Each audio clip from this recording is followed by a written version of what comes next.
Hello beautiful people. Welcome to Super Harry. In today's episode, we explore St. Mungo's emergency scan found Harry had 8-10 potions in his blood and DMLE arrested Dumbledore. Hit like, subscribe, and join our community of story lovers. Let's begin. Chapter 1, The Scan. The pitch was empty except for Harry and the cold. It was the kind of October cold that didn't announce itself, it just settled into your bones while you weren't paying attention, while you were focused on the angle of a dive or the spin of a broom, and by the time you noticed it, you'd already been numb for 20 minutes. Harry had been up since 5:30. The rest of Gryffindor's Quidditch team wasn't due until 7. He liked it this way, the sky still grey, the castle behind him nothing but a dark outline against darker clouds, the pitch all his for 90 minutes before anyone else showed up with opinions about his flying. He'd been having the dreams again. Not the Voldemort dreams. Those he almost preferred, because at least those made sense in the framework of the world he'd been handed, scar connection, shared magic, the usual extraordinary horror of being Harry Potter. These other dreams were different. In these dreams he was sitting at a long table covered in parchment, reading, understanding things he didn't understand when he was awake, making connections between ideas with a speed and clarity that felt like breathing. In these dreams, his mind was quiet. No background hum of anxiety, no constant low-grade exhaustion, no feeling of ideas slipping sideways before he could grab them. Just clean, fast, clear thought. He always woke up feeling the loss of it like something pulled out of him. He kicked off hard and let the broom find its own arc upward, the rush of cold air scouring his face, and for a few seconds the feeling was enough, height, speed, the ground dropping away below him in the blue pre-dawn dark. Then the headache started. It had been doing that lately. Not a scar headache, not the white-hot stab behind his eyes that meant Voldemort was feeling something. This was different. This was dull and central and tired, like a headache that came from inside the brain itself rather than any specific location. Harry ignored it. He was good at ignoring things. He ran drills for an hour, pulling the firebolt through maneuvers that existed primarily in his own head, sharp reversals, low sweeps over the grass that left dew trails in the morning air, the particular controlled freefall that had terrified observers since his 3rd year when he demonstrated it in practice without warning. He was good on a broom in the way some people were good at breathing, it wasn't skill so much as nature, something his body understood independently of his conscious mind. The headache got worse. Around 5:30 he landed to drink from the water bottle he'd left at the edge of the pitch, and that was when his legs went strange. Not weak exactly, more like they stopped being entirely his, like the signal from his brain was traveling through something too slow to carry it properly. He grabbed the nearest goalpost with one hand, more out of reflex than any real sense of danger, and stood there for a moment while the world did something it shouldn't, shifted slightly sideways, realigned, shifted again. Okay, he thought, with the detached calm of someone who had encountered enough actual danger that minor physical malfunctions didn't rate high on the panic scale. That's new. He sat down on the grass. The headache moved. That was the best way to describe it, it moved from the central dull thing it had been and spread, not with more intensity but with more presence, filling in spaces behind his eyes and down the back of his skull. His vision went strange at the edges. Not blurry, not dark, more like someone had very slightly altered the rules about how light worked, just at the periphery. Harry sat very still and breathed and waited for it to pass. It didn't pass. When Angelina Johnson arrived at 6:50 with Katie Bell and Alicia Spinnet behind her, Harry was still sitting at the edge of the pitch with his back against the goalpost and his eyes closed, and the expression on his face, the careful, deliberate neutrality of someone concentrating very hard on not letting a situation escalate, was wrong enough that Angelina stopped walking the moment she saw him. Harry. I'm fine, he said, which was the automatic response, the one that required no thought at all. You look like you're about to be sick. I'm fine. Harry. Angelina came over and crouched in front of him, and when she tilted his chin up to look at his face, she made a sound that was not quite a word but communicated something clearly enough. His face was too pale. Not the normal pale of someone who'd been outside in cold air, the wrong kind of pale, the underneath kind, where the color had left from somewhere deeper than the skin. There was sweat at his hairline despite the cold. His eyes, when he finally opened them, took a fraction of a second too long to focus on her face. "I'm taking you to Madame Pomfrey," she said. "Practice, can wait. Get up." He got up, and his legs did the strange thing again, and Angelina caught his arm without comment and kept her hand there as they walked back toward the castle. Fred and George had arrived by then and they fell into step on either side without being asked, not cracking a single joke, which told Harry more clearly than anything else that whatever was visible on his face was serious. Madame Pomfrey took one look at him and told everyone else to leave. She ran her diagnostic wand twice, which she normally did once, and then she ran it a third time with a different wand she kept in a locked drawer, a longer one, darker, the kind of specialized instrument that general diagnosis didn't require. The look on her face during this process was one Harry had never seen on her before. Poppy Pomfrey had been Hogwarts matron for 30 years. She had seen everything: curse damage, potion accidents, Quidditch injuries of imaginative variety, the particular creative disasters that befell students who were simultaneously teenagers and magic users. She was professionally and temperamentally unflappable. She was flapped now. "Harry," she said, and her voice was careful in a way that made his chest go tight, "I need to ask you something and I need you to answer me honestly. Have you been taking any potions? Anything at all, even something that seemed minor, a headache potion, a pepper-up, anything someone might have given you?" "Nothing," Harry said. I don't like taking things. After the polyjuice incident in second year I've always been a bit." "Nothing at all?" "Nothing." Poppy looked at her diagnostic wand for a long moment. Then she said, "I'm going to contact St. Mungo's." "Don't be alarmed, what's wrong with me?" "I'm not certain," she said, which was not the same as nothing, and they both knew it.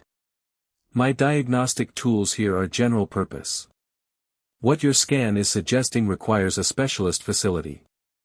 I'm not equipped to properly interpret what I'm seeing." "What are you seeing?" Another pause. Poppy Pomfrey had a remarkable face for someone who worked with sick children, capable of enormous warmth and equally enormous professional opacity, and right now it was doing the second thing so hard that Harry could see the effort of it. "Complexity," she said finally. "I'm seeing a great deal of complexity in your blood work that should not be there." She picked up the flu powder before he could ask anything else. "I'm going to make the call now." The St. Mungo's emergency transport team arrived in 8 minutes, which was impressive given they were traveling from London. There were 2 of them, a tall healer named Hepworth who moved with the efficiency of someone for whom emergencies were simply Tuesday, and a younger witch, a trainee by the look of her, who kept looking at Harry with the particular expression of someone recognizing a face from the newspapers and trying very hard not to let that affect their professionalism. It was affecting her professionalism slightly. Harry let them do their checks. He answered their questions. He submitted to being portkeyed from the hospital wing rather than arguing about it, which might have been the clearest indication of all that something was genuinely wrong. Harry Potter not arguing when someone told him to do something medical was statistically improbable. The truth was that the headache had reached a pitch that made arguing seem like too much work, and the strange leg signal problem had happened twice more in the time between Poppy's flu call and the transport team's arrival, and somewhere beneath Harry's practiced calm, something was telling him to let the adults handle this particular thing. He arrived at St. Mungo's Hospital for Magical Maladies and Injuries at 7:23 in the morning, and the next 4 hours were the most medically invasive experience of his life, which was saying something given the year he'd had with the Triwizard Tournament. The scan room on the 4th floor of St. Mungo's was not like the hospital's other wards. It was circular, for one thing, with smooth white walls that were enchanted to project diagnostic information in slow-moving patterns of light and color, a visualization system designed to make complex magical health data readable to multiple specialists at once. In the center was a narrow bed that was less bed than diagnostic platform, surrounded by instruments Harry couldn't name, each one doing something that made a different quality of sound. The overall effect was of standing inside a very calm, very serious machine. Senior healer Miriam Strout was assigned to Harry's case, and she was exactly the kind of person you wanted in charge of your medical emergency, unhurried, precise, with the particular manner of someone who was constantly thinking 3 steps ahead without ever making you feel rushed. She explained each step before she performed it. She asked about his symptoms in specific, targeted questions that made it clear she was building a picture rather than performing a checklist. She ran the full emergency diagnostic at 8:45. Harry watched it on the walls, the light patterns that represented his magical and physical state blooming outward from a central point in slow, expanding rings. It looked, he thought, a bit like a Patronus in slow motion. Different colors for different things, Healer Strout had explained, blue for magical core readings, gold for physical health markers, white for standard background magical trace, green for, the green was wrong. He could tell it was wrong because Healer Strout stopped explaining what she was looking at and simply looked at it. The other healer in the room, a younger man named Vane who'd been making notes, stopped making notes. The diagnostic patterns on the wall kept expanding, and the green kept coming, and coming, and coming, and it wasn't one shade of green. It was dozens, deep forest, bright emerald, sickly yellow-green, a pale translucent green that seemed to float on top of the others, layered over each other in patterns that were growing increasingly dense as the full-depth diagnostic ran. After 45 seconds, Vane said, very quietly, "Miriam." "I see it," she said. "That can't be, I see it, Marcus." The diagnostic ran for 4 full minutes. When it finished, the pattern stabilized into a standing record on the walls, the complete picture of Harry Potter's magical and physical state as of 8:45 on a Tuesday morning in October, and then Healer Strout did something Harry had not expected. She crossed to the door, opened it, and spoke briefly to whoever was in the corridor. Her voice was too low to hear clearly, but the words immediately and all of them came through without difficulty.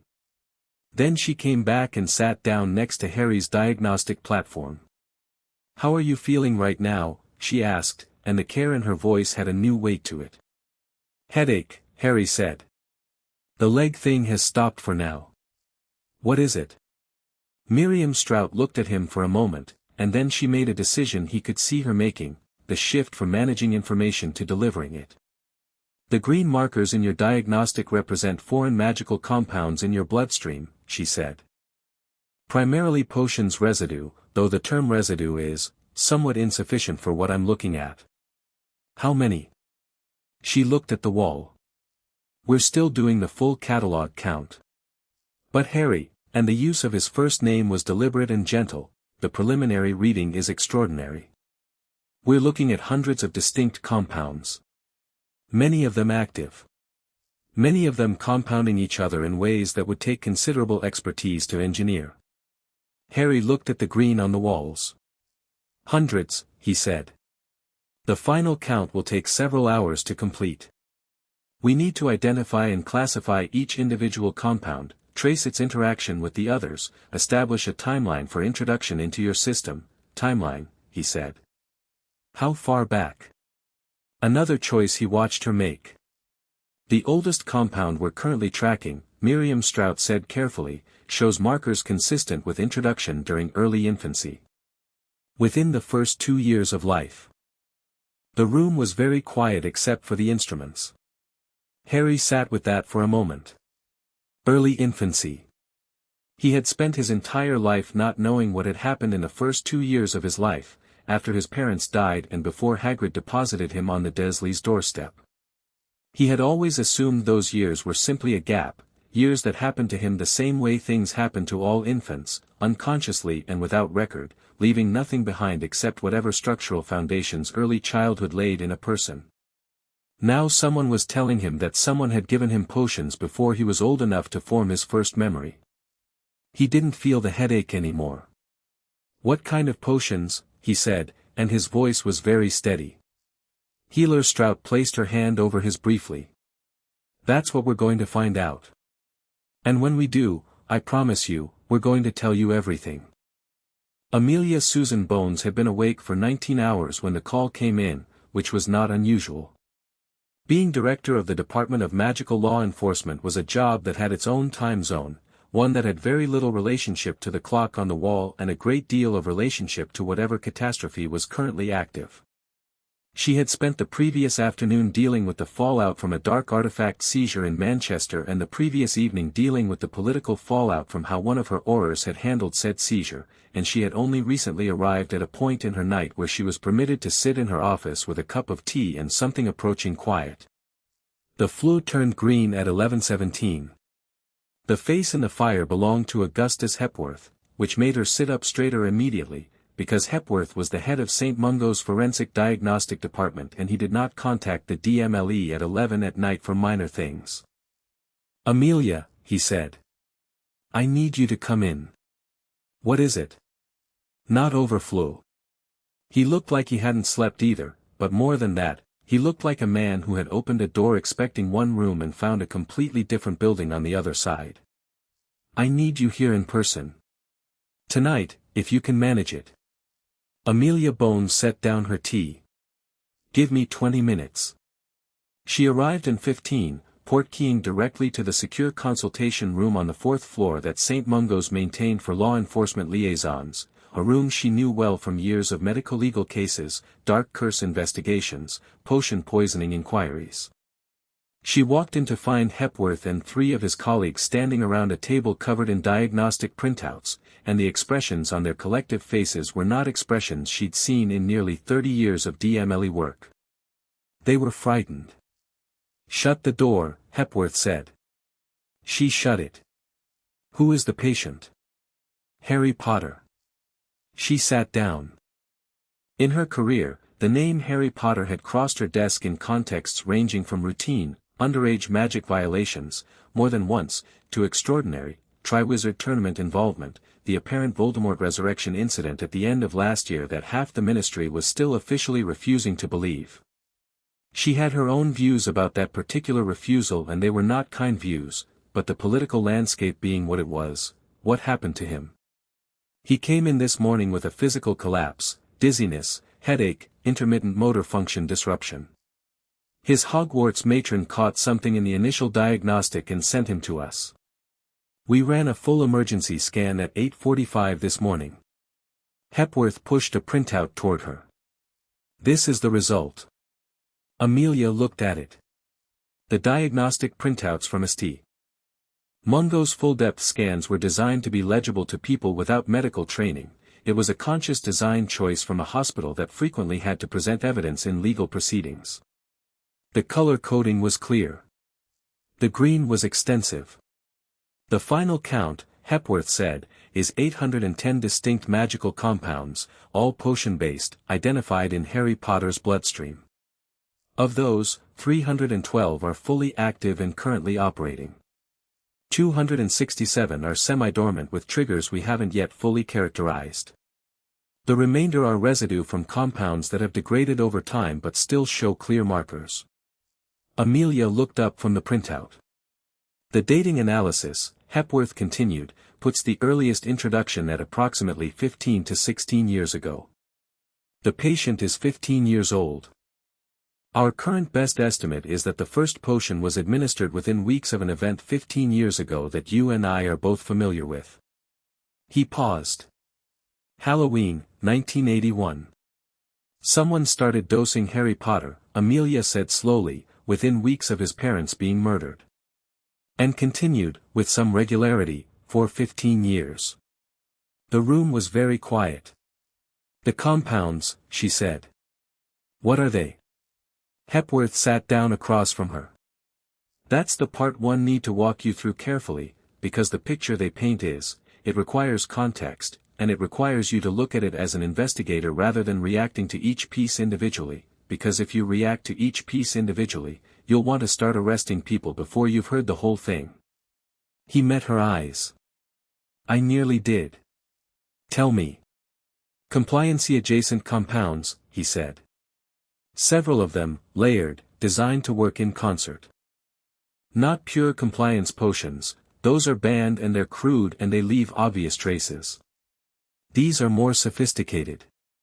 What they do, in combination, is reduce instinctive resistance.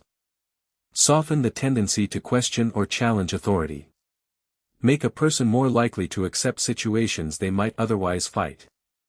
They work on the neurological pathway that processes social hierarchy. He paused.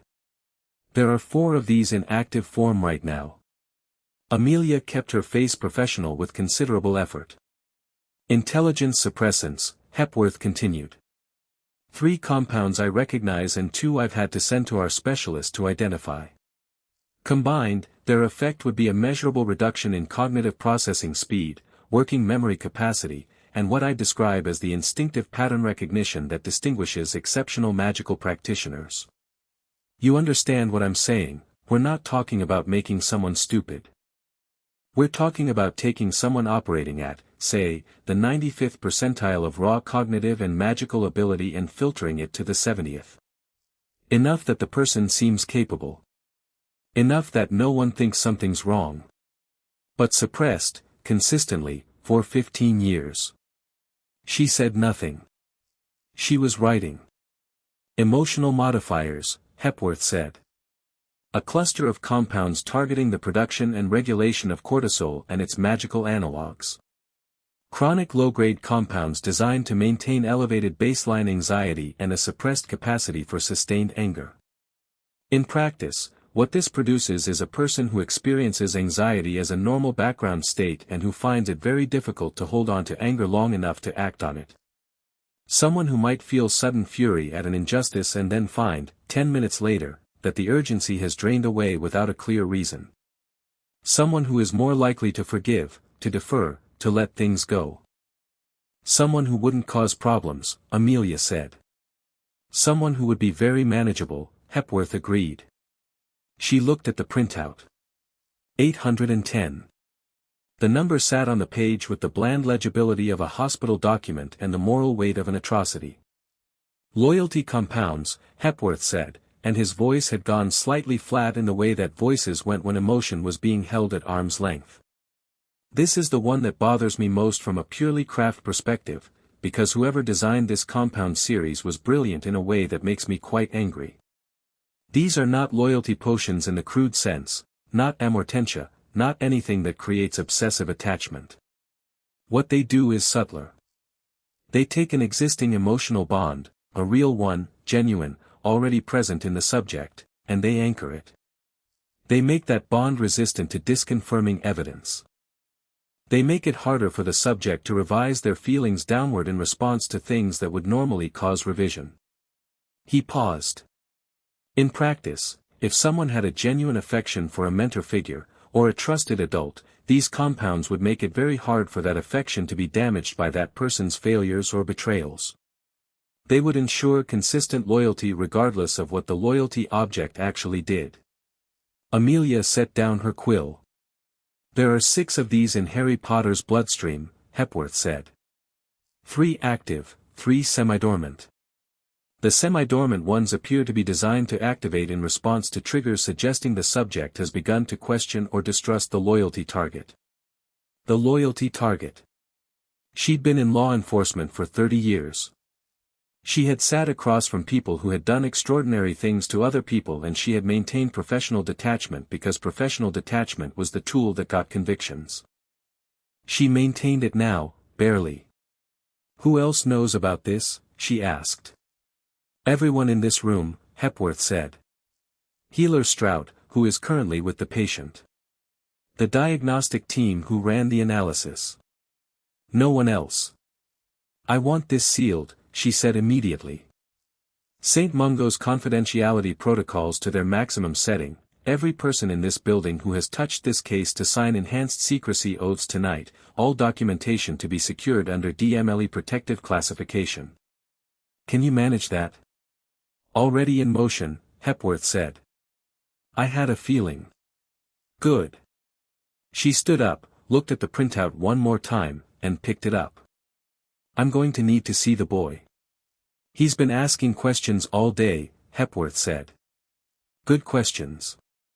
Specific questions.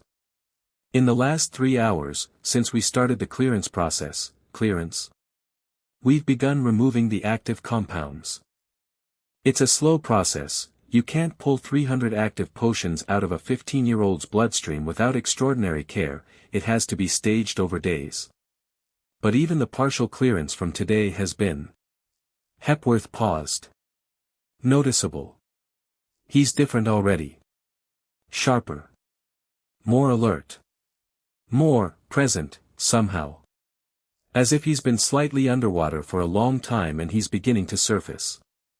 Amelia Bones thought about that.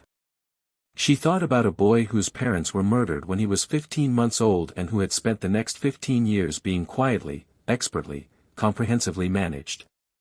She thought about who had access to that boy from infancy onward. She thought about what it meant to take someone extraordinary and spend 15 years making them ordinary enough to be useful without being threatening. She thought about the compounds targeting loyalty. She thought about the loyalty target. I'm going to need to wake up several people tonight, she said. I imagined you might. I'll need your full written analysis by 6 in the morning. We're working on it now. And Gus, she said, and there was something in her voice that was not purely professional, that had the specific weight of someone who had served long enough to have strong feelings about the system they served in, thank you for calling me tonight. This could have gone very differently if it had landed on someone else's desk. Hepworth said, quietly, that's exactly why I called you. Harry was alone in the private room they'd moved him to at 9:30, which was itself a statement, the kind of private room at St. Mungo's that required a specific level of case urgency. It was clean and quiet, with a single window showing the London night, and he lay on the bed and looked at the ceiling in thought. The clearance process had started in the afternoon. They'd explained it to him carefully, Healer Strout doing the explaining with the same patient clarity she'd used all day, which Harry had come to trust and was slightly aware he was being calibrated to trust, which was a strange new sensation. The first compounds they were removing were some of the active emotional modifiers, because those were the most immediately harmful to his physical function, which was what had caused the collapse. The process involved 2 specialist healers working in concert, a series of potions that acted as binders and extraction agents, and 3 monitoring charms running simultaneously to catch anything that reacted badly to the withdrawal. It didn't hurt. It felt, strangely, like the sensation you got when you took off a coat you'd been wearing so long you'd forgotten it was there. A sudden awareness of your own actual outline. By early evening, Harry had noticed things changing in his own mind and found it both fascinating and deeply unsettling, because the changes made clear, with terrible logic, what had been there before. He was thinking faster. Not faster in the frantic, racing way of panic or anxiety, but faster in the way of a machine that had been running at 3/4 speed being allowed to run at full. He was making connections between things without having to work for them. He was noticing things at the edges of his attention, the way Healer Strout chose her words, the implications behind what she didn't say as much as what she did. He was sitting with facts and seeing their consequences several steps further than he had been able to see them this morning. It should have felt good. It did feel good, in a way. But underneath the good was something else, a fury so cold and quiet that he recognized it as the most serious anger he'd ever felt, precisely because it wasn't the hot kind, the kind that blazed and passed. This was the kind that didn't pass. This was the kind that could afford to be patient. Someone had done this to him. For 15 years, someone had done this to him, and they had started when he was barely old enough to have been introduced to solid food, and they had continued through every year of his life with Hogwarts, and some of the compounds, he'd gotten that much out of Healer Vane before the senior staff had gently redirected, were designed specifically to keep him compliant, loyal, manageable. Designed to keep him controllable. He lay on his back and let the ceiling be still above him and let himself ask the question he'd been circling all day, the one he kept approaching and stepping away from because the answer was so large that he could only look at it in pieces. Who had he been loyal to? Who, in his life, had he trusted with the kind of implicit trust that bypassed evidence? Who had he followed with an instinct that felt like love but that had been, somehow, very consistently immune to revision no matter what they did or failed to do? Who had had access to him from infancy? Who, in the entire wizarding world, could have engineered 6 distinct loyalty compounds sophisticated enough to fool St. Mungo's standard diagnostic for 15 years? Harry thought about a long white beard. He thought about half-moon glasses and offered sweets and the particular warmth of being in that office, the warmth that had always felt so safe, so completely and immediately safe, in a way that nothing else in his life felt safe. He thought about how many times he had left that office with less information than he'd gone in asking for and had still come away feeling, inexplicably, okay about it. He thought about the chess pieces that Dumbledore moved through his world, Snape, and the Dursleys, and Quirrell, and the particular shaping hand he'd always sensed behind the narrative of his own life without being able to identify why. He thought about the loyalty compounds targeting an existing emotional bond. There had always been something real between him and Dumbledore. He knew that.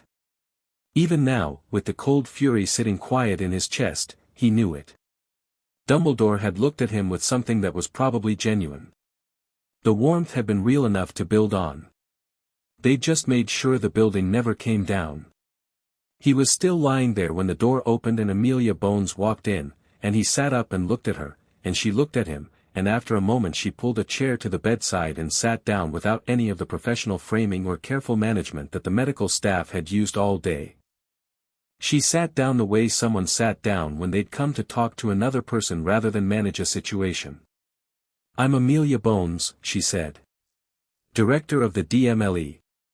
I've been going through your diagnostic results for the past 3 hours."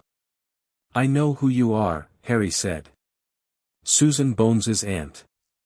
You interrogated me in September about, Dumbledore's army doesn't exist yet, but about the related topic." The ghost of something moved across Amelia Bones's face. "That's right. You were remarkably unintimidated. I didn't do anything wrong." "No," she said. "You didn't." She looked at him steadily. "How are you feeling?" "Angry," he said. He'd decided somewhere in the past hour that he was done with "I'm fine." "Mostly just angry." She nodded. "That's a reasonable response to what I've been reading tonight." She folded her hands in her lap. "Harry, I need to ask you some questions, and I want to be transparent with you from the start. I am asking them as the head of the department that will be conducting the investigation arising from your diagnostic results. Not as someone managing your medical care. Not as someone who is going to tell you what to think. Do you understand the distinction?" "You're asking me as a witness," Harry said. "Yes. Or a victim," he said, and the word landed in the room with the flat, undecorated weight he'd intended. Amelia held his gaze. "Yes," she said again. "Then ask your questions," Harry said. "And in return, I want you to tell me what you know. All of it. Don't manage what you tell me. Don't give me the version where you decide what I can handle." He paused. "Someone's been deciding that for 15 years. I'd like to be done with it."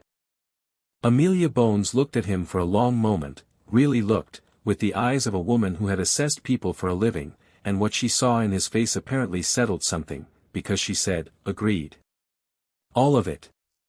She reached into her robes and produced a small notebook and a quick quotes quill she immediately put away in favor of a regular one, which Harry noted. "Then let's begin."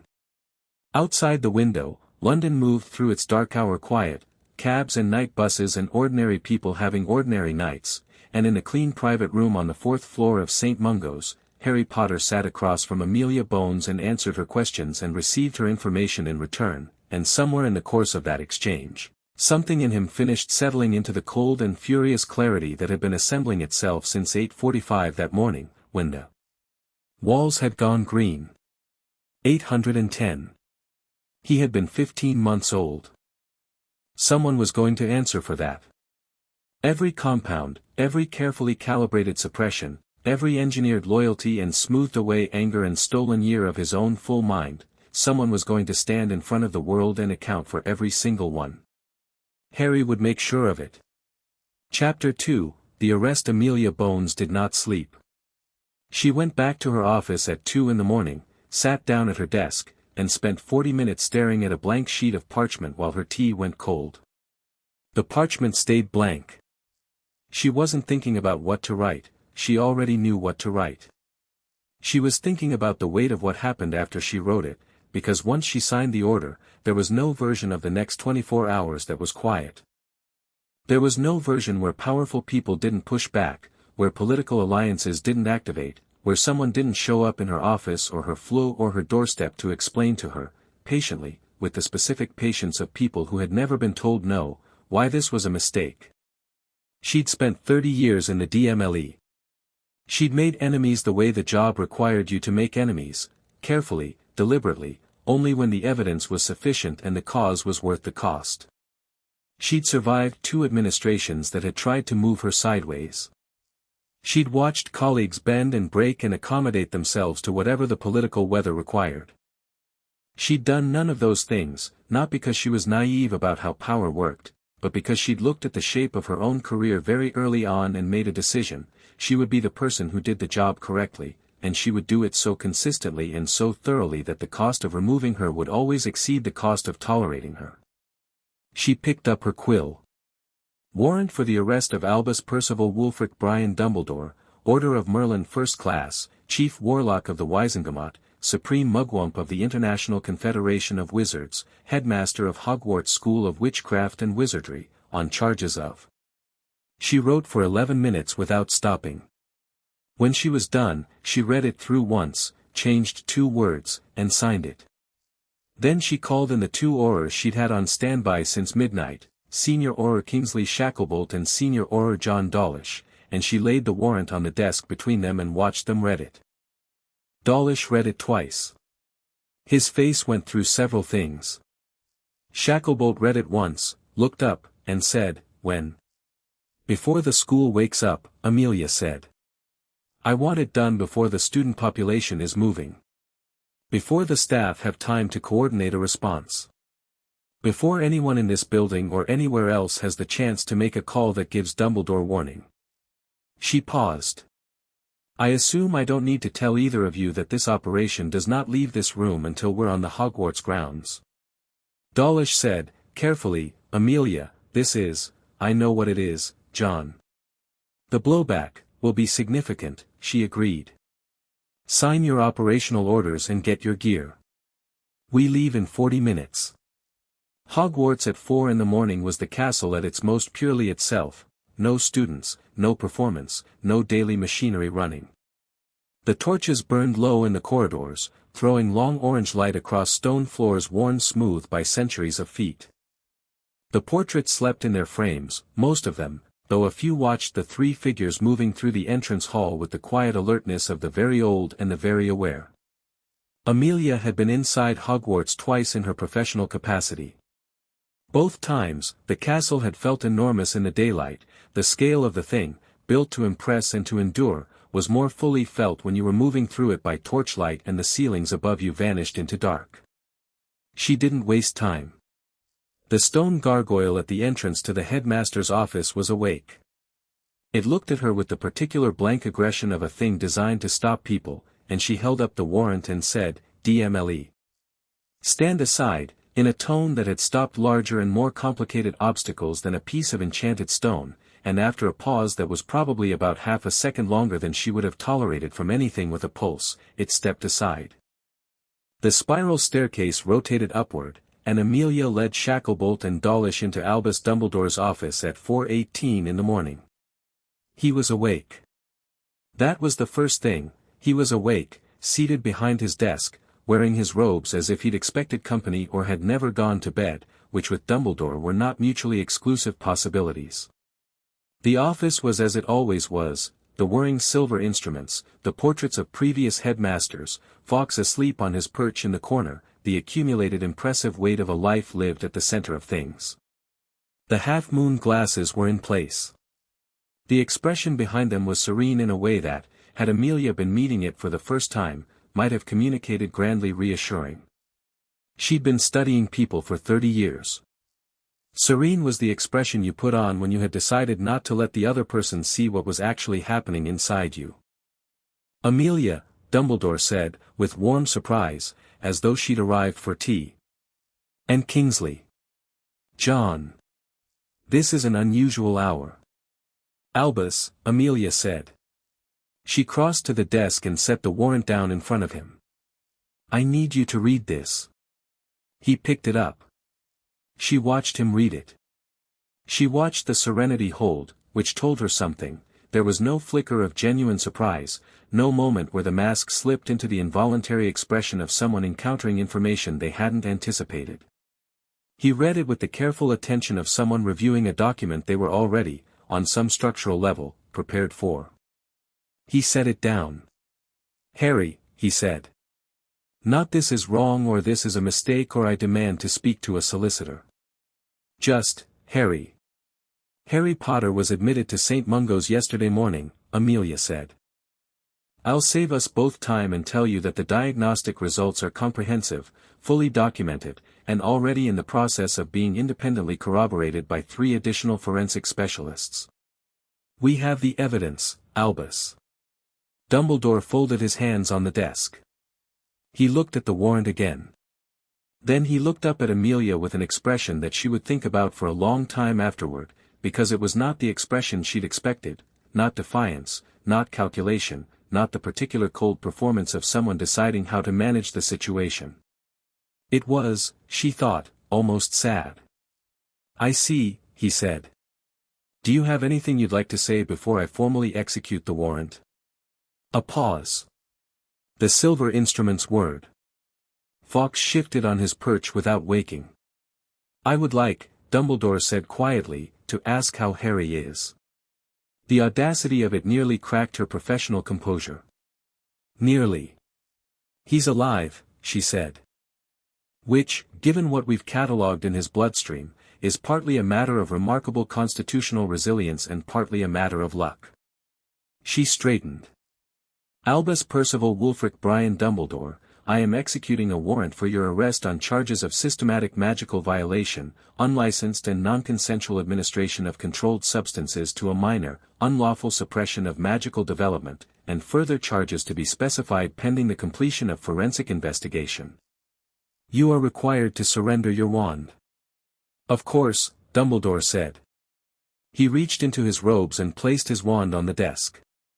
The Elder Wand, and yes, Amelia knew the rumors, had always considered them in that gray area between legend and credible intelligence, placed itself on the desk with the mundane normalcy of any piece of wood, and Dawlish bagged it with hands that weren't quite steady.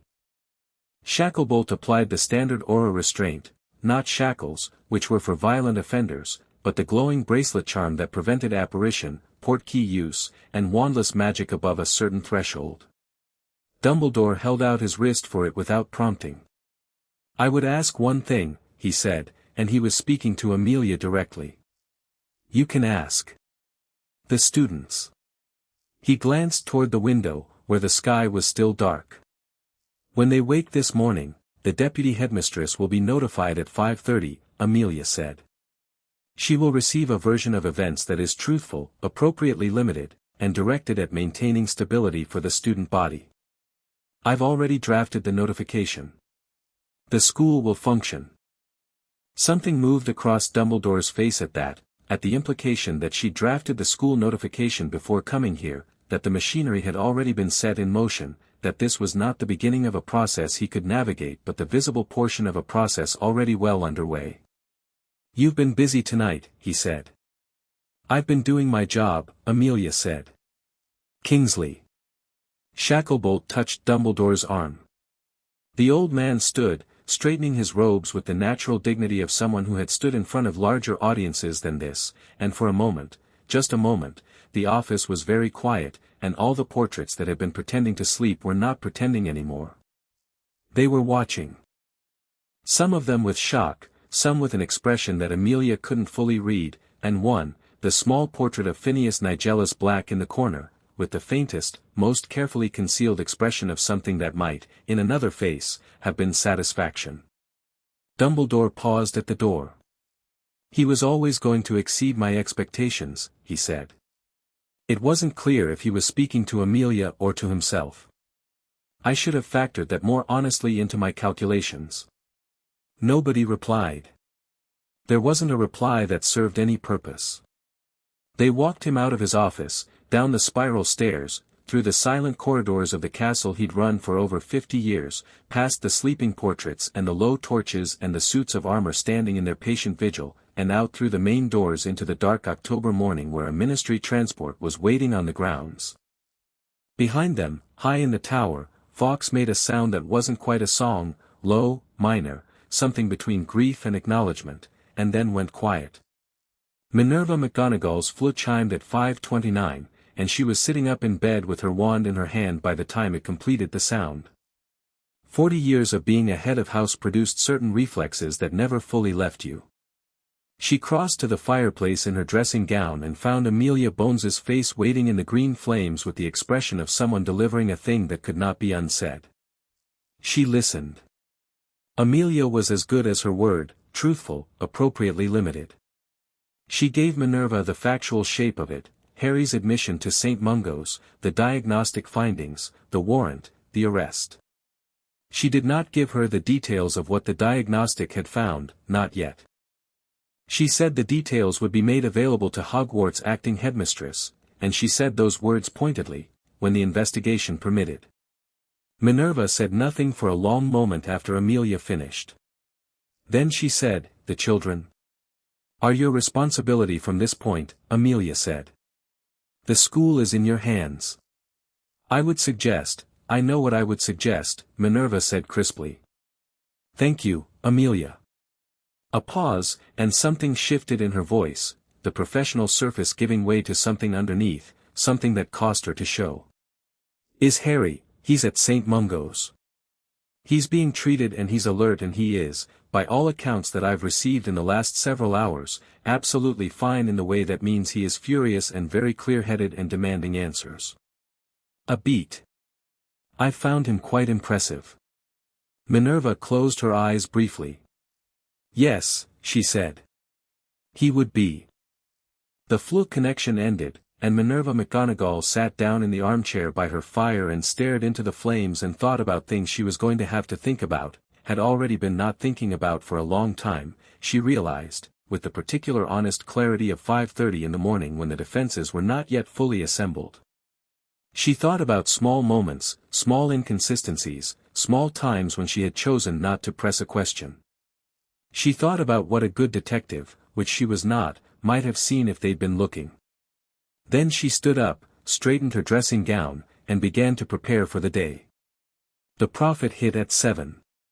Amelia had known it was coming. Information moved through the wizarding world at speeds that had nothing to do with journalism and everything to do with the fact that a warrant executed at 4 in the morning against the most famous man in Britain was not something you could physically prevent from becoming known.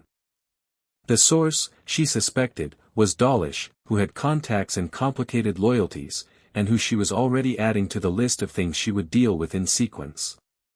The headline was, "Dumbledore Arrested, Ministry Acts on Potter Hospital Shock." Below it, enough detail to confirm the leak was real and partial, the admission, the arrest, the broad shape of the charges.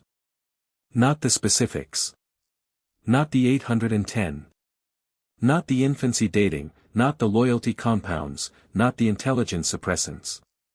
Just enough to ignite the reaction, which was immediate and enormous. By 7:30, the atrium of the ministry was full. Not a crowd, something more specific than that. The people who gathered were the particular kind of people who gathered in the atrium when something political was happening, senior ministry staff who had reasons for concern, members of the Wisengamot who had owed each other the moment they read the paper, journalists from the Prophet and from Which Weekly and from 2 international papers she could already see by their robes. And woven through all of them, talking in the urgent specific way of people who were not yet sure what the correct position was but very sure they needed a position, the machinery of wizarding politics beginning its morning revolutions. Amelia walked through all of it without stopping. She had a department to run and she was going to run it. Harry read the Prophet at 8 in the morning and said nothing. He'd slept, eventually, a few hours sometime after his conversation with Amelia Bones, a sleep that was different from his normal sleep in that it was, for the first time in as long as he could remember, genuinely quiet. No anxiety hum underneath. No dreams. Just dark and rest and waking up with a clarity that felt almost aggressive, like his own mind pressing forward to occupy space it had been kept out of. Healer Strout came in at 6:30 for the morning check. 3 more compounds removed overnight by the sustained clearance charm they'd set running while he slept. She explained which ones. She was getting better at the balance between medical detail and actual information, and Harry was getting better at asking the questions that produced the latter. The loyalty compounds, he said. When do those come out? They're the most complex, Strout said, not evasively but carefully. Their removal requires staged clearance because they're structurally integrated into your existing neurological pathways in a way the others aren't. We have to be certain we're removing the compound without damaging the genuine neural tissue it's attached to. She met his eyes. We don't want to damage real feelings in the process of removing artificial ones. How long? At our current rate, 4 to 6 days for full clearance. Harry looked at that for a moment. 4 to 6 more days of not knowing exactly what he actually felt, versus what had been engineered. 4 to 6 days of his own emotions having an asterisk. Fine, he said. The prophet arrived with his breakfast. He read it, and the headline landed in his chest with a sensation he carefully examined: anger, yes, but not the explosive kind. Something more structural. Something that was, he recognized, already past the stage of surprise and moving into the territory of next steps. He was setting it down when the door opened without a knock, which was sufficiently unusual that his hand was on his wand before he'd consciously decided to reach for it. Sirius Black stood in the doorway.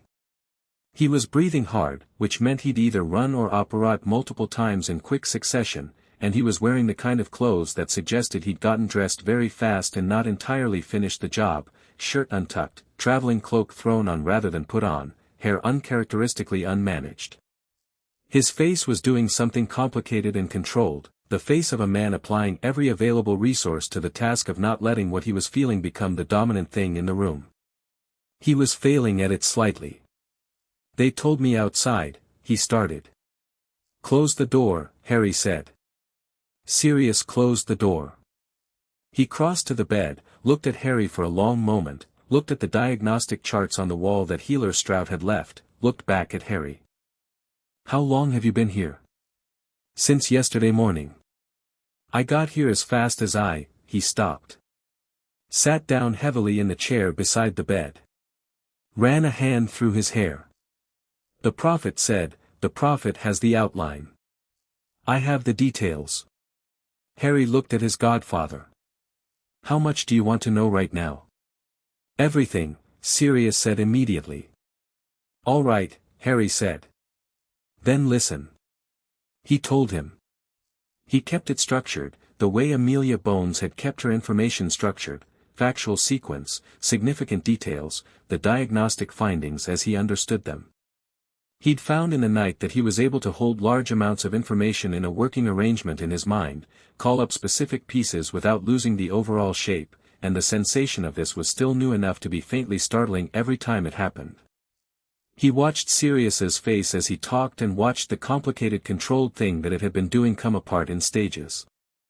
By the time Harry got to the loyalty compounds, Sirius had stopped sitting in the chair in any conventional sense and was instead sitting on the edge of it with his elbows on his knees and his hands clasped in front of him, and the look on his face was one Harry had never seen on him before, not the old Azkaban hollowed look, not the bitter wry look, not the carelessly brave look.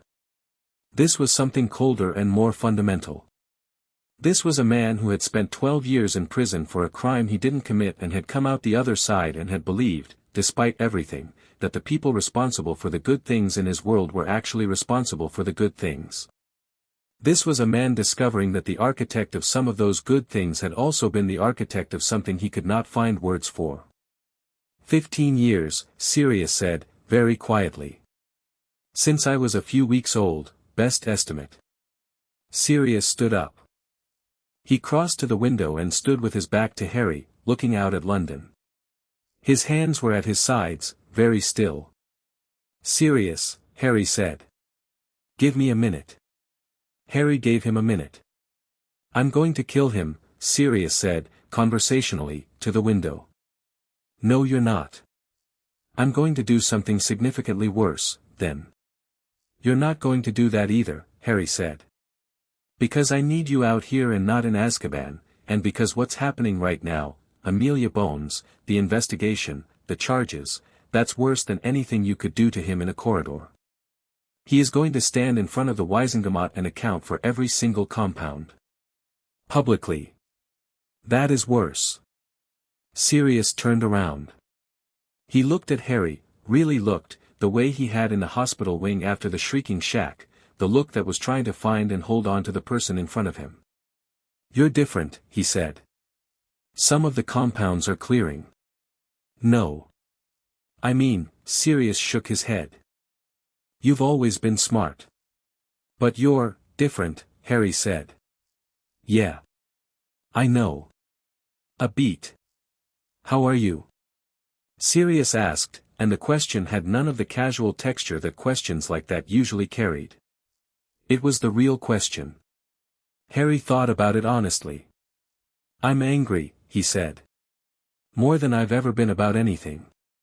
But it doesn't feel like it's going to overwhelm me. It feels very usable. He paused. Is that a weird thing to say? From you? Right now? No, Sirius said. He came back to the chair and sat down properly this time, leaning back, some of the controlled tension coming off him slightly. Not gone, nothing was going to make it gone, but adjusted, managed, allocated to something productive. What do you need? A solicitor, Harry said. A good one. Someone who is not connected to Dumbledore's network in any form and who specializes in DMLE proceedings.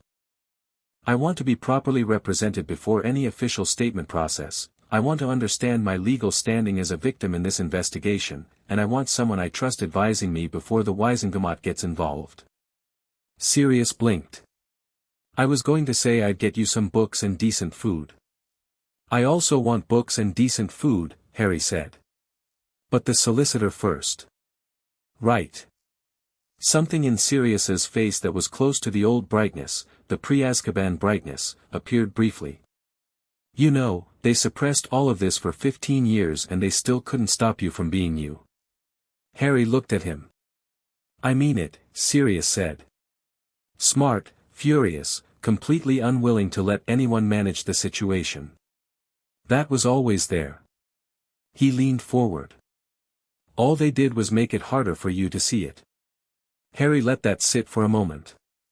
He didn't have a response that wouldn't cost him something he wasn't ready to spend yet, so instead he said, Solicitor. Solicitor, Sirius agreed, standing. The news reached Hogwarts the way all real news reached Hogwarts, not through any official channel but through the combined information processing capacity of several hundred teenagers with owls, access to the Prophet, and the particular social infrastructure of a school where breakfast was communal. By 7:45, when the great hall filled for the morning meal and the staff table at the front was notably absent of its most prominent occupant, the news had already distributed itself through the room in overlapping currents of whispered conversation. Ron Weasley read the Prophet with his toast going cold in his hand and his face doing something that Harry, had he been there, would have recognized as a person encountering information that disagreed with things they'd built their world on. He was arrested, Ron said, which was not useful as a contribution to the conversation but seemed to be what came out first. Yes, said Hermione, who had read the paper in the previous minute and was now sitting with her hands flat on the table and her chin slightly up, which was her processing position. Yes, he was. But, Ron. Dumbledore wouldn't, Ron. Hermione's voice was not hard, but it was very clear. She looked at him directly. Harry is in St. Mungo's. An emergency diagnostic scan found. The paper doesn't say what it found but the charges include systematic magical violation and unlicensed administration of controlled substances to a minor over a prolonged period. Harry is 15 years old. The sustained period described in those charges, she stopped. Ron put the paper down. That doesn't mean it was Dumbledore who, they arrested Dumbledore, Hermione said.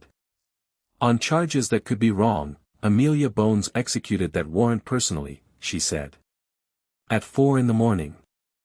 Do you know what kind of evidence you need to get Amelia Bones to personally execute an arrest warrant at 4 a.m. against the most powerful wizard in Britain?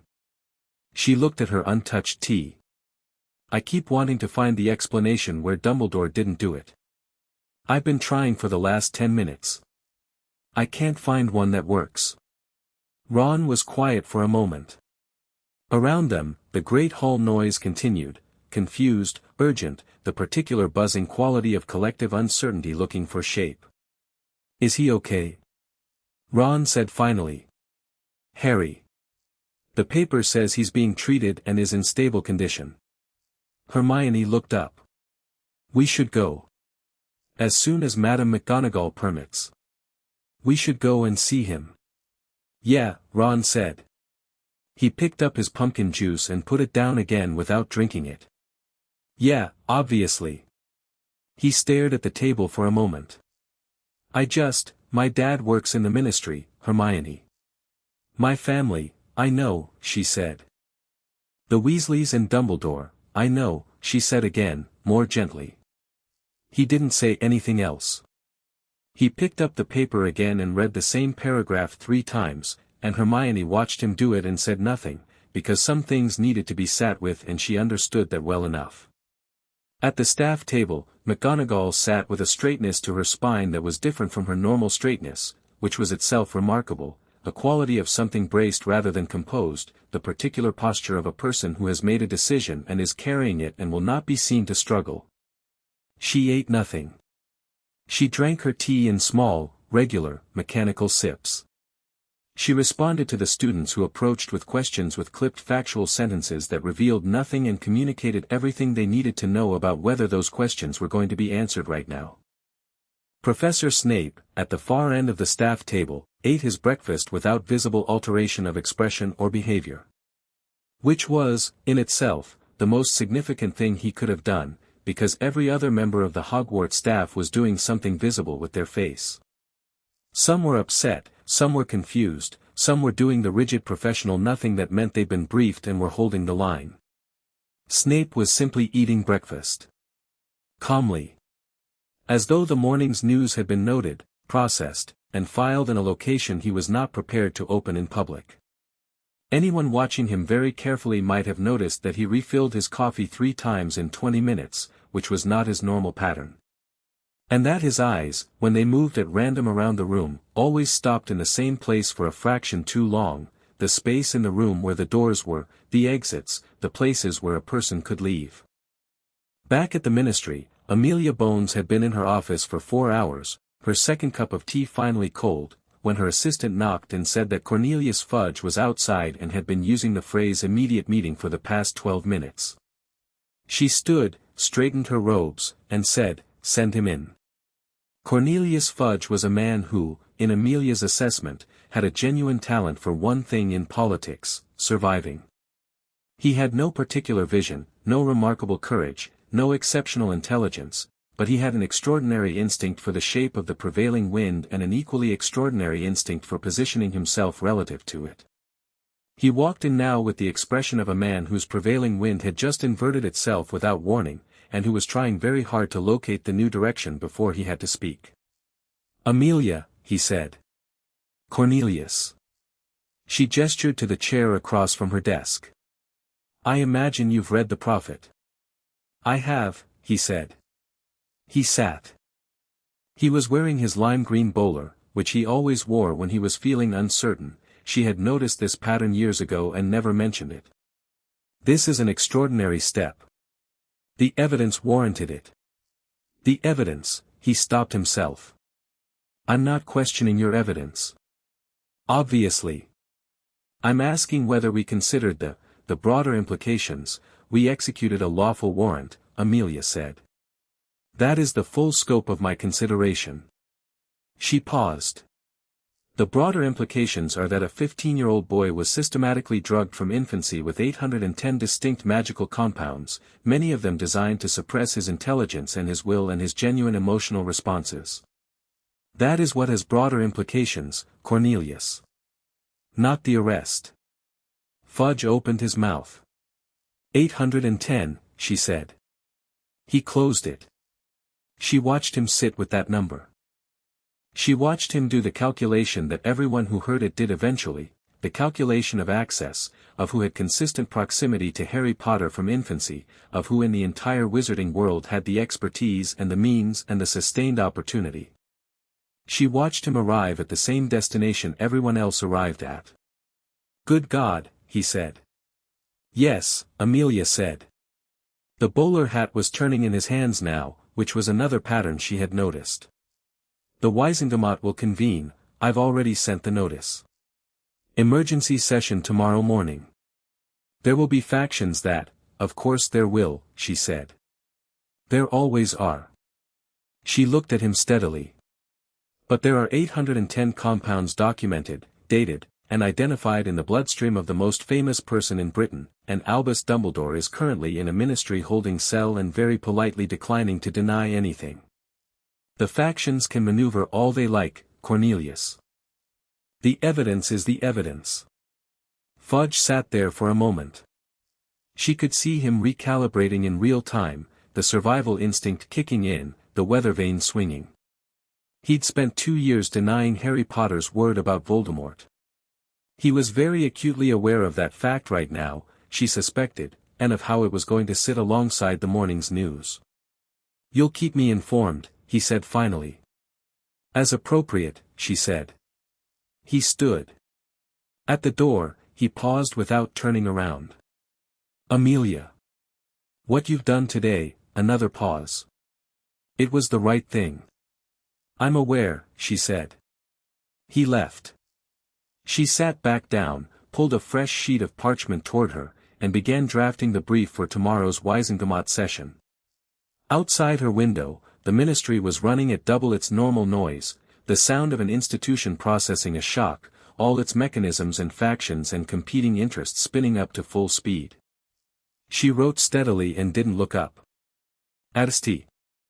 Mungo's, 3 floors above London, Harry Potter was lying on his back in a private room, staring at the ceiling, thinking with the clean fast clarity of a mind that was, piece by piece, compound by compound, becoming entirely his own. He was thinking about tomorrow. He was thinking about what he needed to know, and who he needed to be, and what he was going to do with every single thing that had been taken from him. He was thinking, specifically, about a holding cell somewhere in the ministry, and the man who was currently sitting in it, and the fact that before this was finished, Harry was going to look him in the eye in a room where Dumbledore couldn't manage the conversation or the exit or the outcome, and he was going to ask him, simply and directly, a question that he already half knew the answer to. Why? Not because he needed the answer to be angry. He was already angry, and the anger was already settled and purposeful and not going anywhere. Because he wanted Dumbledore to have to say it. Out loud. In the world. Where it could not be repackaged into something that served anyone's narrative except the truth. He'd waited 15 years for his own mind. He could wait one more day. Chapter 3, The Testimony. The DMLE's secure interview suite on the 3rd floor of the Ministry of Magic was not designed to be comfortable, but it wasn't designed to be intimidating either. It occupied a middle ground, functional, neutral, carefully stripped of anything that could be interpreted as pressure in either direction. The walls were plain stone. The table was old oak, solid and unremarkable. The chairs were decent enough. The lighting came from floating orbs rather than torches, warm rather than harsh. It was, Harry thought as he sat down, exactly the kind of room that said we are professionals doing a professional thing rather than we are trying to frighten you, and he appreciated that distinction enough to note it. Amelia Bones sat across from him with 2 senior aurors, Shacklebolt on her right, a witch named Proudfoot on her left, both there to witness and to take independent notes. Sirius sat beside Harry, which had required a brief, pointed conversation between him and Amelia earlier that morning, where Sirius had made clear with the specific cheerful certainty of a man who has decided he is not moving that he would be present, and Amelia had made a decision that fighting Sirius Black on the question of his godson's welfare was not a productive use of the morning's resources. The solicitor Harry had requested sat on his other side. Her name was Delphine Crocker, a compact, sharp-eyed woman in her 40s who had spent 15 years specializing in DMLE proceedings and another 10 years before that working prosecutions, which meant she understood exactly how the machine worked from both ends. Sirius had found her in under 2 hours, which told Harry something about how seriously Sirius was taking his role in this. She'd arrived at St. Mungo's the previous evening, spent 3 hours with Harry, and this morning had the manner of someone who had read the diagnostic report overnight and arrived with opinions. She'd told Harry before they came in, answer what is asked, be precise, volunteer context when it genuinely assists rather than complicates, and if I touch your arm, stop talking. Harry had said, I understand. She had looked at him over her reading glasses. You're 15 and you've been partially dosed for 24 hours. You feel sharper than you're used to.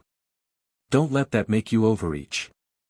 Harry had said, I understand again, with the calm specific tone that apparently communicated something to her, because she'd put her glasses back on and said good without any of the additional scaffolding she'd probably planned to add. Ready? Amelia said. Yes, Harry said. They began. The formal preamble took 4 minutes, establishing names, roles, the date, the legal context of the statement, Harry's status as primary victim in the investigation, Crocker's presence as his legal representative. Shacklebolt's quick quotes quill moved in steady, measured strokes at the far end of the table, producing a clean transcript that was simultaneously being registered on parchment back at the DMLE's records office. Standard procedure. Then Amelia looked at Harry and said, Tell me about Albus Dumbledore. And Harry told her. He started at the beginning, which was to say he started with things he'd been told rather than things he remembered, the night his parents died, the delivery to the Dursleys, what he knew of Dumbledore's role in that decision. He kept his voice even and his account factual, and he only paused twice, once to ask Crocker a clarifying question about what constituted documented record versus personal understanding, and once when he hit the moment in his first year where he'd stood in front of the mirror of Erist and Dumbledore had appeared behind him, and the clean factual account bumped against something more complex. He told me, Harry said, that the mirror shows nothing more or less than the deepest desire of whoever looks into it. And then he told me that a man who looked into it would see himself holding a pair of thick woolen socks. He paused. I was 11. I thought it was a funny answer. Looking back at it now, I think it was a careful answer. He was telling me something about himself that was also designed to redirect me away from asking harder questions. Amelia wrote something. And this was typical of your interactions with him? Yes, Harry said. He gave information in a way that felt complete. He answered questions in a way that felt satisfying. But when I look back at the actual content of what he told me, what I walked away knowing versus what I'd gone in asking, the gap is consistent. He thought for a moment. He was the best misdirector I've ever encountered. And I grew up with my Aunt Petunia. Shacklebolt made a sound that was professionally a cough. Walk me through first year, Amelia said. The Philosopher's Stone. Your specific involvement. Harry walked her through it. He'd told this story before, to Dumbledore himself, ironically, right after it happened, sitting in the hospital wing. He'd told pieces of it to Ron and Hermione and to various other people over the years. But he'd never told it with the particular retrospective clarity he had now, and the telling was different in a way he couldn't fully have explained. He could see the architecture of it. He could see the specific moments where he'd been guided, where information had been released in precisely calculated doses, where his natural instincts had been pointed at targets that served someone else's purpose. He'd been 11 years old, and someone had made sure he was brave enough and loyal enough and not quite smart enough to run into a trap and survive it. The compound that smoothed the edges off instinctive resistance to authority. The compound that reduced the processing speed that might have let him see the full picture. The compound that made sure his loyalty to Dumbledore held even when Dumbledore consistently failed to protect him from things that a headmaster should have caught. Quirrell was possessed by Voldemort for the entire school year, Harry said. My first year. He was there at the start of term feast. He was there in the staff room, in the corridors, teaching classes. Whatever detection exists for the dark arts, whatever a school full of competent witches and wizards should be able to identify when it lives in their building for 9 months, he looked at Amelia. Dumbledore knew. I believe he knew. I believe he allowed Quirrell to stay because Quirrell's presence in the school served his purpose. It tested me. It moved pieces. What makes you believe that? Because Dumbledore was not incompetent, Harry said simply. If his competence is real, then his failure to identify a dark artifact under his own roof and a professor possessed by the most dangerous dark wizard of the century was not a failure. It was a choice. He paused. And because at the end of the year, when Quirrell was dead and Voldemort's attempt to return had been foiled, he sat in that hospital wing and he talked to me like someone reviewing the outcome of a chess match that had gone more or less to plan. The room was quiet. Crocker was making her own notes. Sirius had his hands flat on the table, which Harry recognized as the position Sirius used when he was suppressing the urge to do something. Amelia moved them to second year. Then third. Harry talked for 2 hours and 15 minutes without significant interruption, and as the timeline extended, the compound picture that Healer Hepworth had begun constructing in the medico-forensic report was overlaid, point, by Harry's lived experience.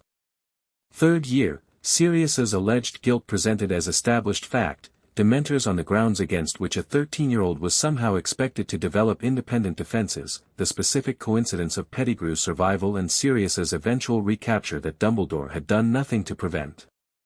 He could have verified Sirius's innocence, Harry said. At any point. With Veritaserum, with legilimency he certainly possessed, with the kind of investigation that the head of the Wisengamot could have ordered. He didn't. He glanced at Sirius. You spent 12 years in Azkaban. He could have ended that. I know, Sirius said, very quietly. Why didn't he? Amelia asked. Because Sirius was useful to me, Harry said. Not as a freed and innocent man. As a fugitive. As someone I could use as leverage, as someone who could be managed through guilt and love. If Sirius was free and officially my guardian, then the scaffolding around my life at the Dursleys and at Hogwarts becomes legally complicated. Questions get asked. Authority shifts. He met Amelia's eyes. Sirius in Azkaban was a tool. Sirius proven innocent was a complication. Sirius had gone very still. That's a significant inference, Amelia said. It's consistent with the compounds, Harry said. Specifically the loyalty compounds. They don't just make me loyal to Dumbledore. They make me want to preserve the conditions under which that loyalty is primary. A Sirius who was free, who could take legal guardianship, who could challenge the structures around my life, that would have activated the loyalty compound's protective function. Kept me from bonding in a way that competed. He paused. The compounds are smart. Whoever designed them understood social bonding and threat response. Amelia looked at Proudfoot.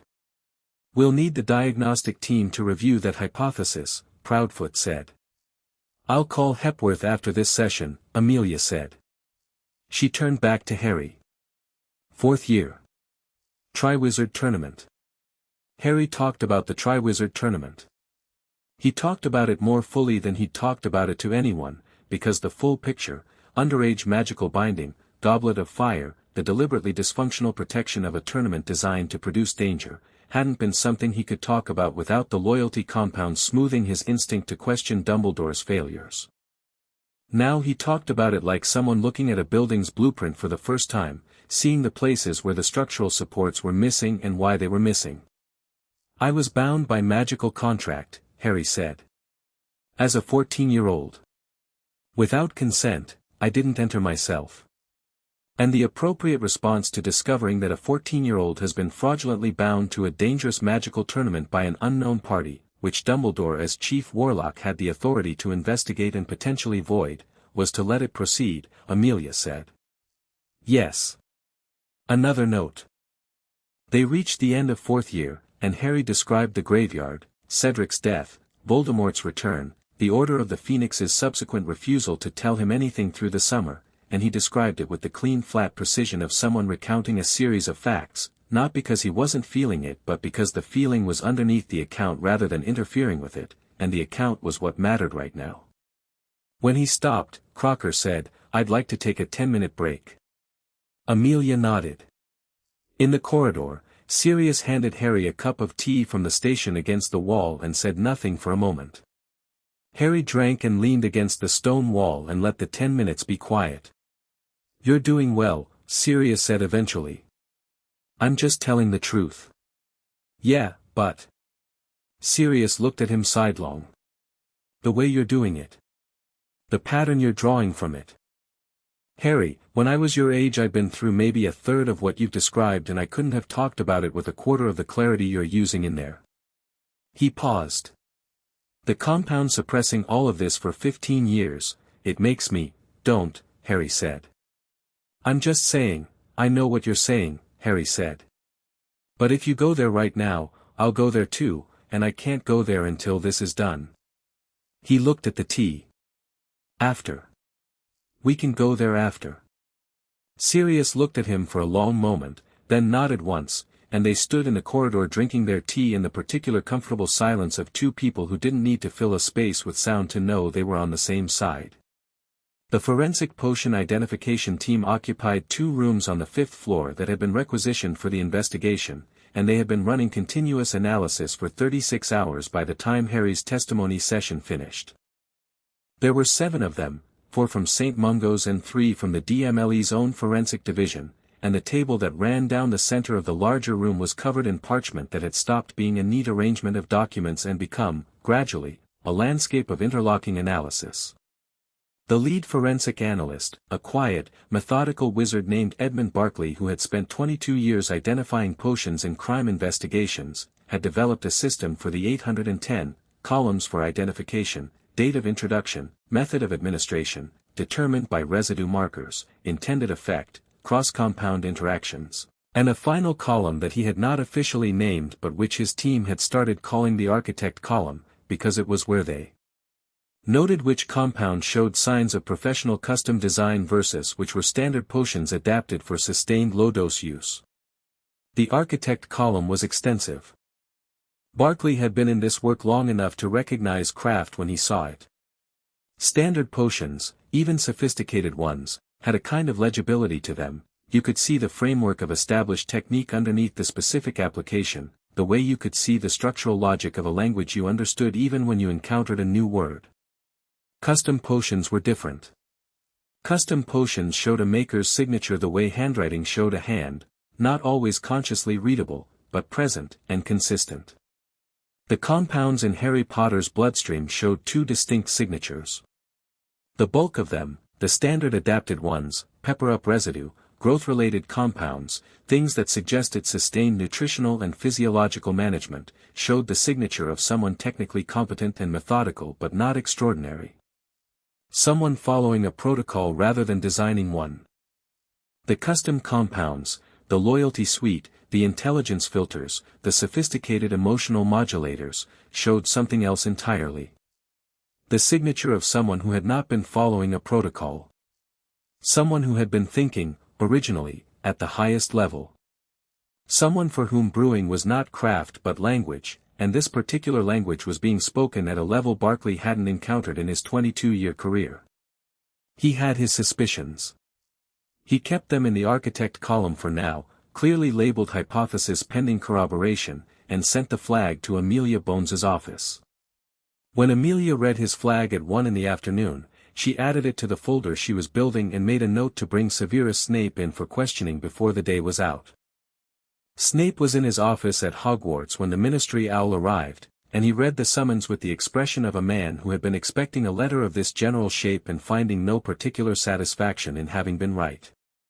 He arrived at the Ministry at 3 o'clock, robes immaculate, face carrying the specific blankness of someone who had decided in advance to give as little as possible away. Amelia met him in the interview room herself, with Shacklebolt present and Barkley brought in as technical consultant. She didn't dance around it. "I need to ask you about the potions found in Harry Potter's bloodstream," she said. "Specifically about the ones that show custom design signatures consistent with an expert-level brewer." Snape looked at her with the flat black eyes of someone deciding how to navigate terrain they hadn't fully mapped. "I'm not here under caution," he said. "Not currently," Amelia said. You're here as a witness and a person with relevant expertise. You are at liberty to answer or decline to answer. Your answers will be recorded. A pause. Show me the compounds, Snape said. Barkley placed the technical analysis sheets in front of him. Snape read through them with a speed and precision that confirmed what Amelia had suspected about his ability. This was someone who read potion analysis the way a musician read sheet music, immediately and completely, every detail landing in place.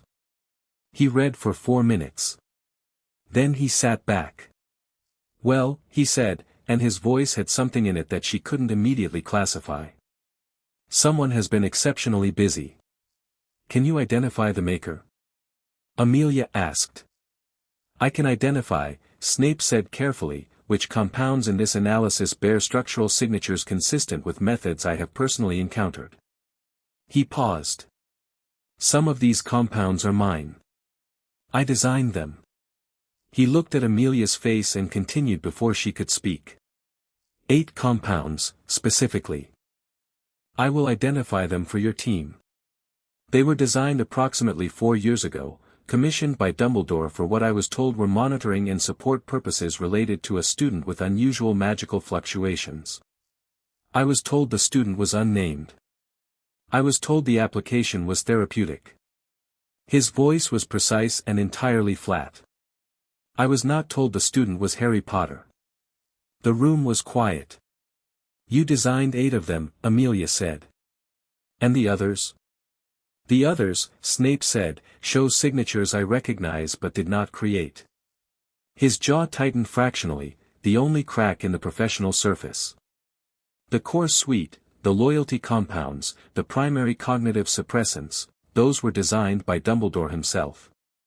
I recognize his hand. I have seen him brew at sufficient proximity over sufficient years to identify his signature. He paused. He is, or was, the finest potion maker alive. Better than me. Considerably better than me. And you're comfortable having that stated on record? Amelia said.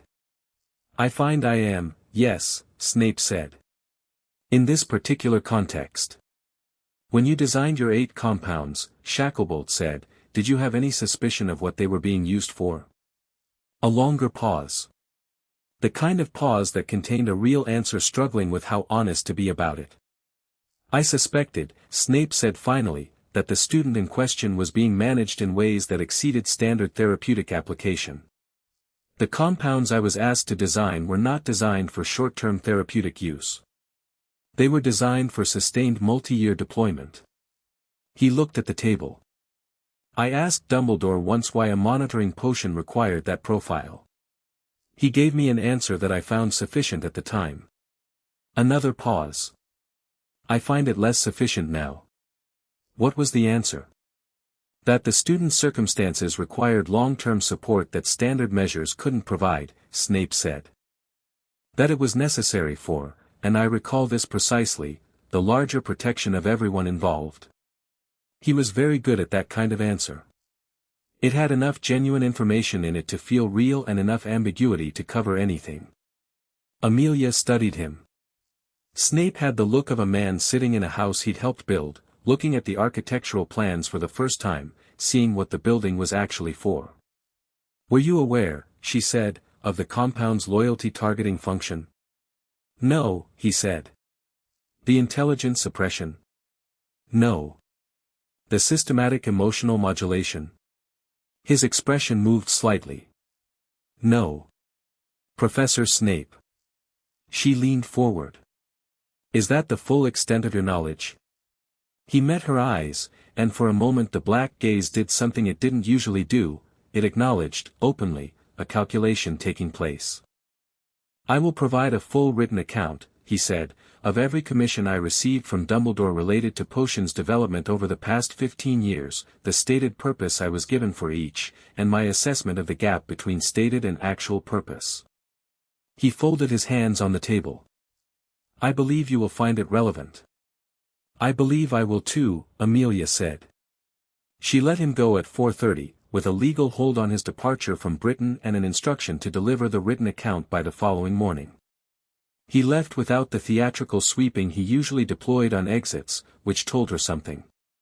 He left like a man walking carefully across uncertain ground, placing each foot with deliberate precision, and not looking back.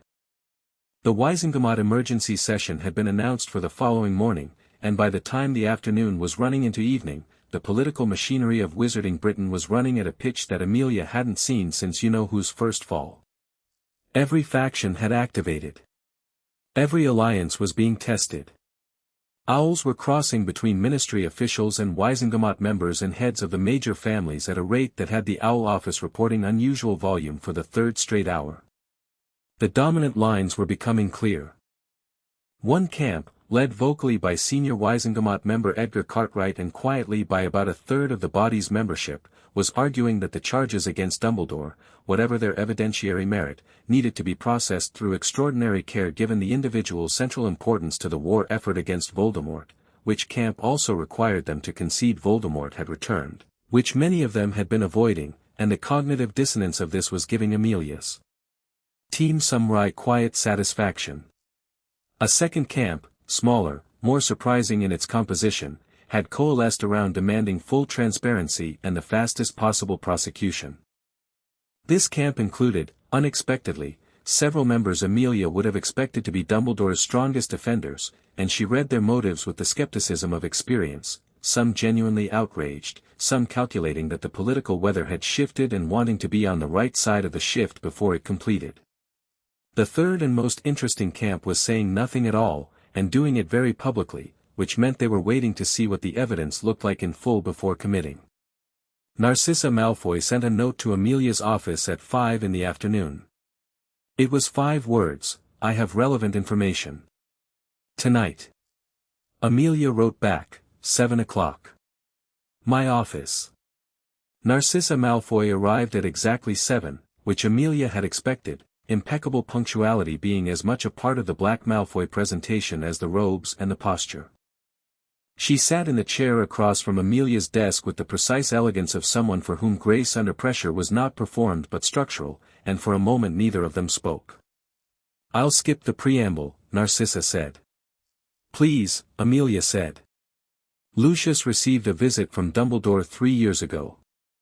A private visit, not official, not recorded. The subject was Harry Potter." She looked at Amelia steadily.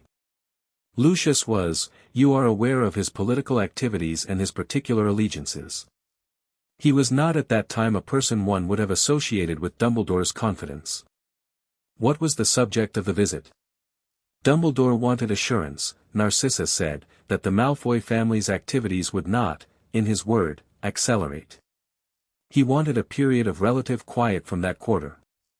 In return, he offered assurance of his own." A pause. "He told Lucius that Harry Potter would come to the moment of confrontation with Voldemort in a condition that guaranteed a specific outcome. He used the word prepared in a way that suggested something more engineered than trained." "Prepared," Amelia said. "He wanted Lucius to understand that the game was progressing to his design," Narcissa said. "That the pieces were where they needed to be. That patience was warranted." She folded her hands in her lap. "Lucius told me because he thought it was amusing, Dumbledore managing both sides of the board." "Both sides," Amelia said. "He implied to Lucius that our side's activities were, within certain boundaries, permitted to proceed because they served the larger narrative." Narcissa's voice was even but something cold moved underneath it. "My son was at that school. My son was," she stopped herself. "I am not here about my husband's choices. I am here because what was done to that boy was done deliberately and systematically and with considerable self-congratulation, and the person who did it thought himself the smartest person in every room he entered." She looked at Amelia directly. "I have some experience with men who think that. I know how satisfying it is when the room disagrees." Amelia looked at her for a long moment. "I'll need a sworn statement." "I brought my own solicitor," Narcissa said. She reached into her bag and produced a sealed envelope. "Lucius's written account, made this morning under Veritaserum, witnessed by our solicitor and a neutral party we engaged independently. His testimony is yours. He asks, a slight flicker, the first one, for that to be taken into account. I make no promises, Amelia said. I know, Narcissa said. I told him as much. Amelia took the envelope. Why? She said. Not challenging, genuinely asking. Why come forward? Narcissa considered that. My son is at Hogwarts, she said finally. He has been at a school that has been, apparently, run as a stage set for a very long time. Whatever comes after this, she gestured, slightly, at the envelope, at the day, at all of it, I would prefer it to be something that did not continue to use children as instruments. She stood. Even mine. She left, and Amelia sat with the sealed envelope for a moment, then added it to the folder, which was now thick enough that it sat on her desk with the comfortable weight of something that was going to be impossible to dismiss. Harry was back at St. Mungo's by early evening, cleared to return after the testimony session. Healer Strout had removed 4 more compounds in the afternoon session, and the cumulative effect was now significant enough that Harry could feel the difference not just in how he was thinking but in how the world felt, sharper at the edges, more present, more real in the way that things were real when you were actually awake. Ron and Hermione arrived at 6. McGonagall had given them a Friday evening pass, signed, official, unusually personal in tone, which suggested the deputy headmistress had made a decision about what mattered and what didn't, and they arrived in Harry's private room with the particular energy of people who had spent 24 hours wanting to be somewhere and only just getting there. Hermione came in first and stopped in the doorway for a moment, and Harry watched her look at him with the analytical regard she turned on things she was trying to understand, and then watched her face do something he didn't often see it do, uncertainty. Not about facts. About what she was seeing. About the Harry in the chair versus the Harry she'd been calibrated to. Hi, she said. Hi, Harry said. Ron came in behind her and did not stop in the doorway. He crossed directly to Harry, clapped him once on the shoulder, and said, "You look different," with the frank delivery of someone who'd spent 6 years operating primarily on honesty. So I've been told. Ron sat on the end of the bed. Hermione took the chair. Sirius, who had been reading in the corner, folded his book and excused himself with the natural tact of a man who understood what the room needed. Are you? Hermione started, and then said, "That's a stupid question." Yes, Harry agreed. But ask it anyway. Are you all right? No, he said. I'm furious. But I'm very clear. So he considered. It's the best I've been in years, actually, which is a strange thing to say given the circumstances. Ron looked at his hands. He was doing the thing he did when he was working up to something, a subtle gathering of himself. Harry, he said. About Dumbledore, you don't have to, let me say it, Ron said. Please. He looked up. My family, my dad works for him, basically. Mum thinks she always said he was the closest thing to, he stopped. I've spent the last 2 days trying to find the version where the evidence is wrong because it's easier than the version where it isn't. He met Harry's eyes. But it's you. And they did it to you since you were a baby, and you're sitting here and you're the clearest I've ever seen you, and that means, his jaw worked slightly. That means I've been watching you be suppressed for 6 years and not seeing it. And I'm your best mate. Harry said nothing. I'm sorry I didn't see it, Ron said. None of us saw it, Hermione said softly. It was designed not to be seen. That doesn't make me feel better about it, Ron said. He looked at Harry. Does it make you feel better? Ask me in a week, Harry said. When I've had more of the compounds cleared and I can tell the difference between what I genuinely feel and what was engineered to stay constant regardless. He paused. Right now I feel like there are maybe 5 people in the world I'm certain about. And you're 2 of them. Ron exhaled. Yeah. Good. He rubbed the back of his neck. What are we doing? Because I know you. You're not just sitting here while the ministry handles it. I'm cooperating with the ministry, Harry said. Fully. I want this done through channels because it needs to be airtight. But cooperating with the ministry is not the same as leaving it entirely in their hands. He looked at both of them. I need help. Name it, Hermione said immediately, and her voice had the quality it had in moments where she was absolutely certain of what she was doing, which was perhaps the most reassuring sound in Harry's immediate world. I need to understand the compound list better than I currently do, Harry said. Healer Hepworth is excellent, but he's a diagnostician. He can tell me what each compound does in isolation and in combination, but he doesn't have a full grasp of the potion's craft history. I need to understand who knew how to make these things, who might have been the supplier for the non-Dumbledore signature ones, and whether there are additional people in this chain who haven't surfaced yet. Research, Hermione said. Deep research. Every potion's text in the Hogwarts library that discusses custom compound design. Every historical case of systematic potion administration. The legal history of the specific charges Amelia's bringing, because I want to understand the landscape before the Wisengamot session. He paused. I also want to know everything about the greater good philosophy. Grindelwald's version of it. Dumbledore's. The academic history. Hermione was already making a list. She had produced a small notebook from somewhere and was writing with the concentrated speed of a person who had found a purpose that matched her capacity. What am I doing? Ron said. You know the Weasley family's connection to Dumbledore better than anyone, Harry said. I'm not asking you to investigate your family. But I need someone who understands the social architecture, who was close to him, who owed him things, who might have known and said nothing. Not as accusations. As context. Ron looked uncomfortable. I know, Harry said. You don't have to. No, Ron blew out a breath. I'll do it. Because if anyone in my family knew, he stopped. I'll do it, he said again. There's one more thing, Harry said. The Wisengamot session is tomorrow morning. I won't be in the room. Amelia wants to control the information rollout and my being there would be a circus.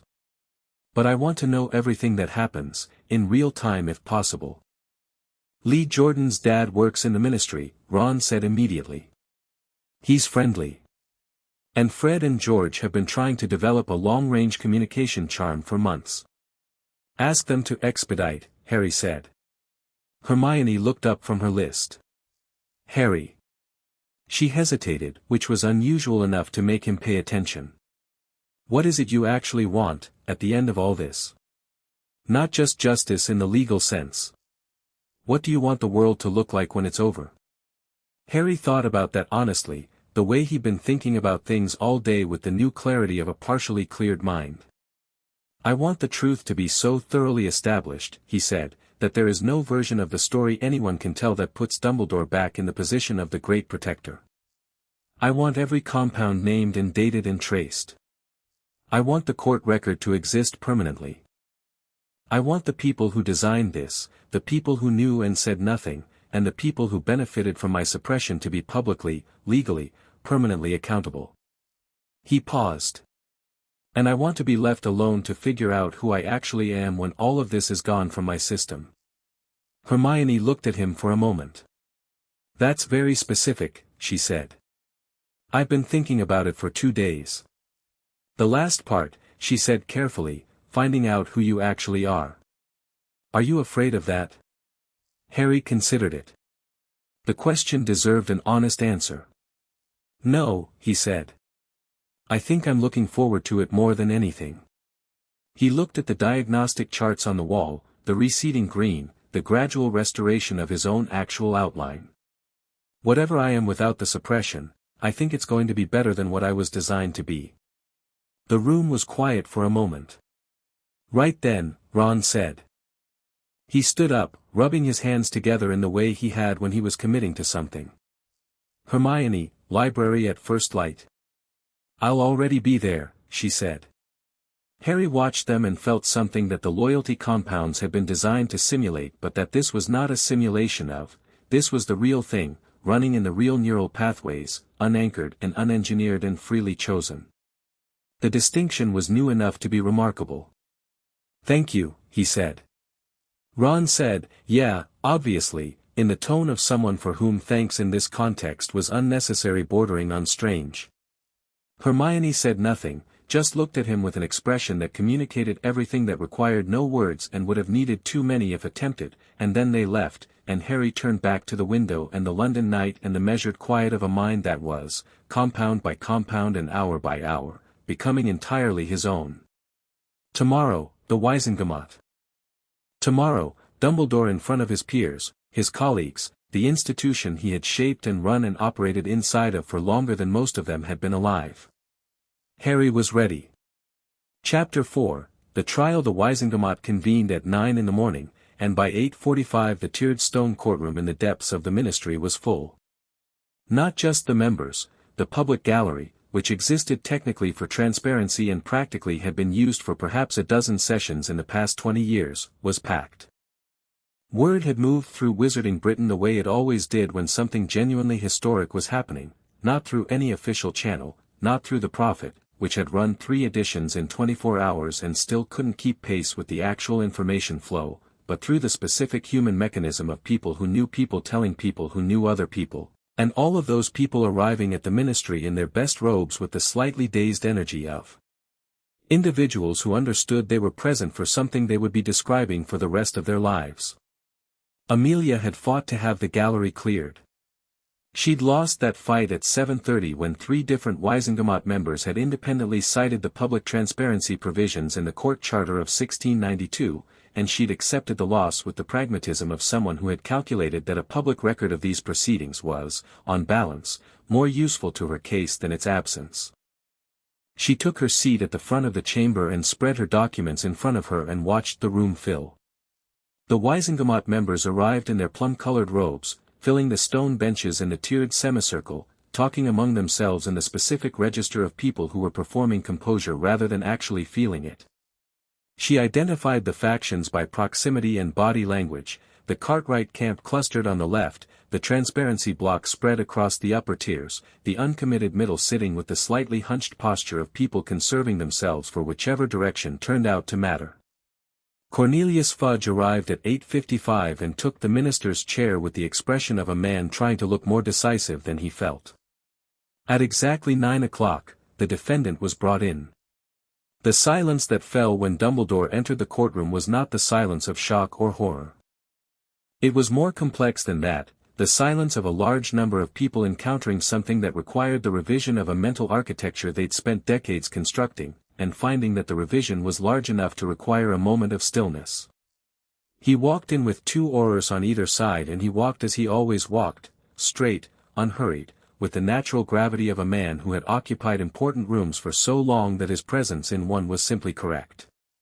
He was wearing plain grey robes rather than his usual spectacular variety, which was either a deliberate choice of humility or a practical consequence of having been in ministry custody since 4 in the morning, and the half-moon glasses were in place, and the long white beard was its usual self. He looked like Dumbledore. He looked entirely, completely, recognizably like Dumbledore, which was its own strange thing. Harry had spent 2 days half expecting the arrest and the process to have changed the appearance of him, to have revealed something different underneath, and of course it hadn't. The face was the same face. The eyes were the same eyes. He sat in the chair at the center of the chamber floor. The chains on the chair's arms, the restraint chains used for dangerous defendants, remained still. He'd been assessed and categorized as cooperative and non-threatening, which was partly accurate and partly a measure of what cooperation from someone in his position looked like. Amelia stood. This emergency session of the Wizengamot is convened to address charges brought against Albus Percival Wulfric Brian Dumbledore, she said, and her voice carried through the chamber without effort. She'd been projecting in courtrooms for 30 years, pursuant to the evidence collated by the DMLE Forensic Investigation Team over the preceding 48 hours. The charges are as follows. She read them. All of them. It took 4 minutes, and the chamber was absolutely quiet for all 4 of those minutes except for the sound of her voice and the scratch of quick quotes quills in the press section of the gallery. Systematic magical violation. Non-consensual administration of controlled magical compounds to a minor over a sustained period. Unlawful suppression of magical development. Deliberate manipulation of magical cognition without consent. Obstruction of natural magical maturation. 6 further charges of accessory and negligence relating to specific incidents in Harry Potter's years at Hogwarts, each one dated, each one documented. When she finished, she sat down. The presiding Wisengamot member, senior member Tiberius Ogden, a cautious man who had somehow survived 40 years at the center of wizarding politics by being genuinely more interested in process than power, said, "Albus Dumbledore. You have heard the charges. Do you understand them as stated?" "I do," Dumbledore said. "How do you answer?" A pause. The entire chamber leaned forward by half an inch, collectively, without noticing. "I do not deny the factual basis of the charges," Dumbledore said. The gallery made a sound that was not quite a word.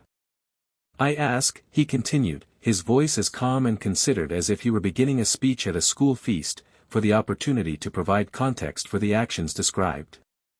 Not to diminish their seriousness. Not to argue that what was done was without consequence. But to ensure that this court understands the complete picture from which those decisions were made. Ogden looked at Amelia.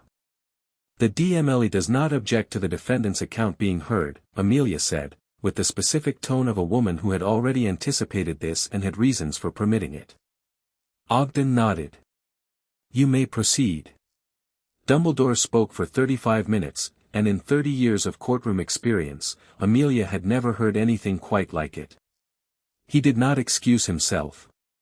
He did not perform remorse, which would have been easier and more conventional. He did not construct the specific kind of defense that was really an attack dressed in humble clothing. He simply spoke, with the measured precision of a man who had thought about this, who had had perhaps decades to think about it, and presented his reasoning with the same terrible logic he brought to everything. He started with 1945. With Grindelwald, with the final battle, with the shape of what he understood a dark wizard could do to the world when given sufficient power and sufficient time. He talked about Voldemort's rise in a way that was deeply personal, not the public narrative, not the historical account, but the specific texture of watching someone's magic turn dark from the inside out, watching the ideology take shape, watching the movement build, watching people die.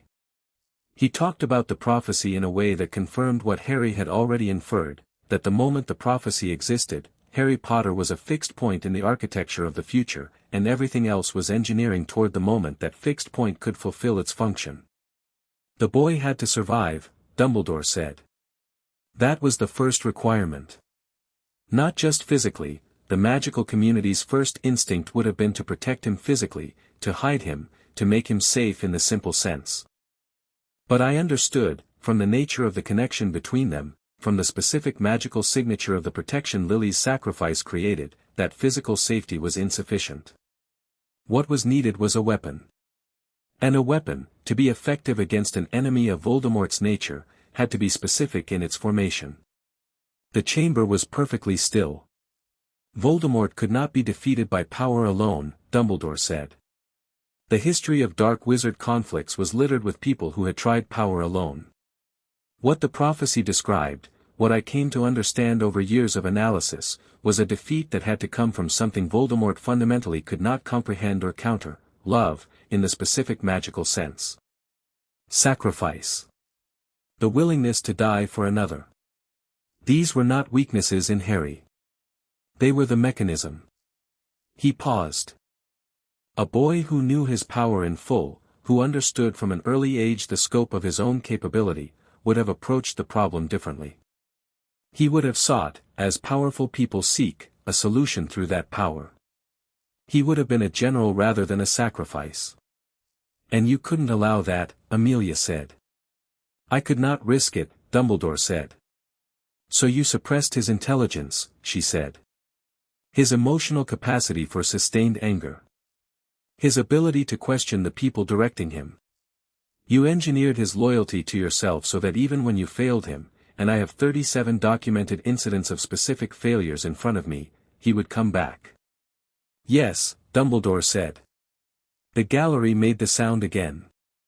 I want to understand something, Senior Member Cartwright said from his bench, leaning forward. He was one of the voices Amelia had expected to be sympathetic to Dumbledore, and watching him now she could see the sympathy wrestling with something else. You are telling this court that you believed the suppression was necessary to produce the outcome you intended. What outcome, precisely? Harry's survival, Dumbledore said.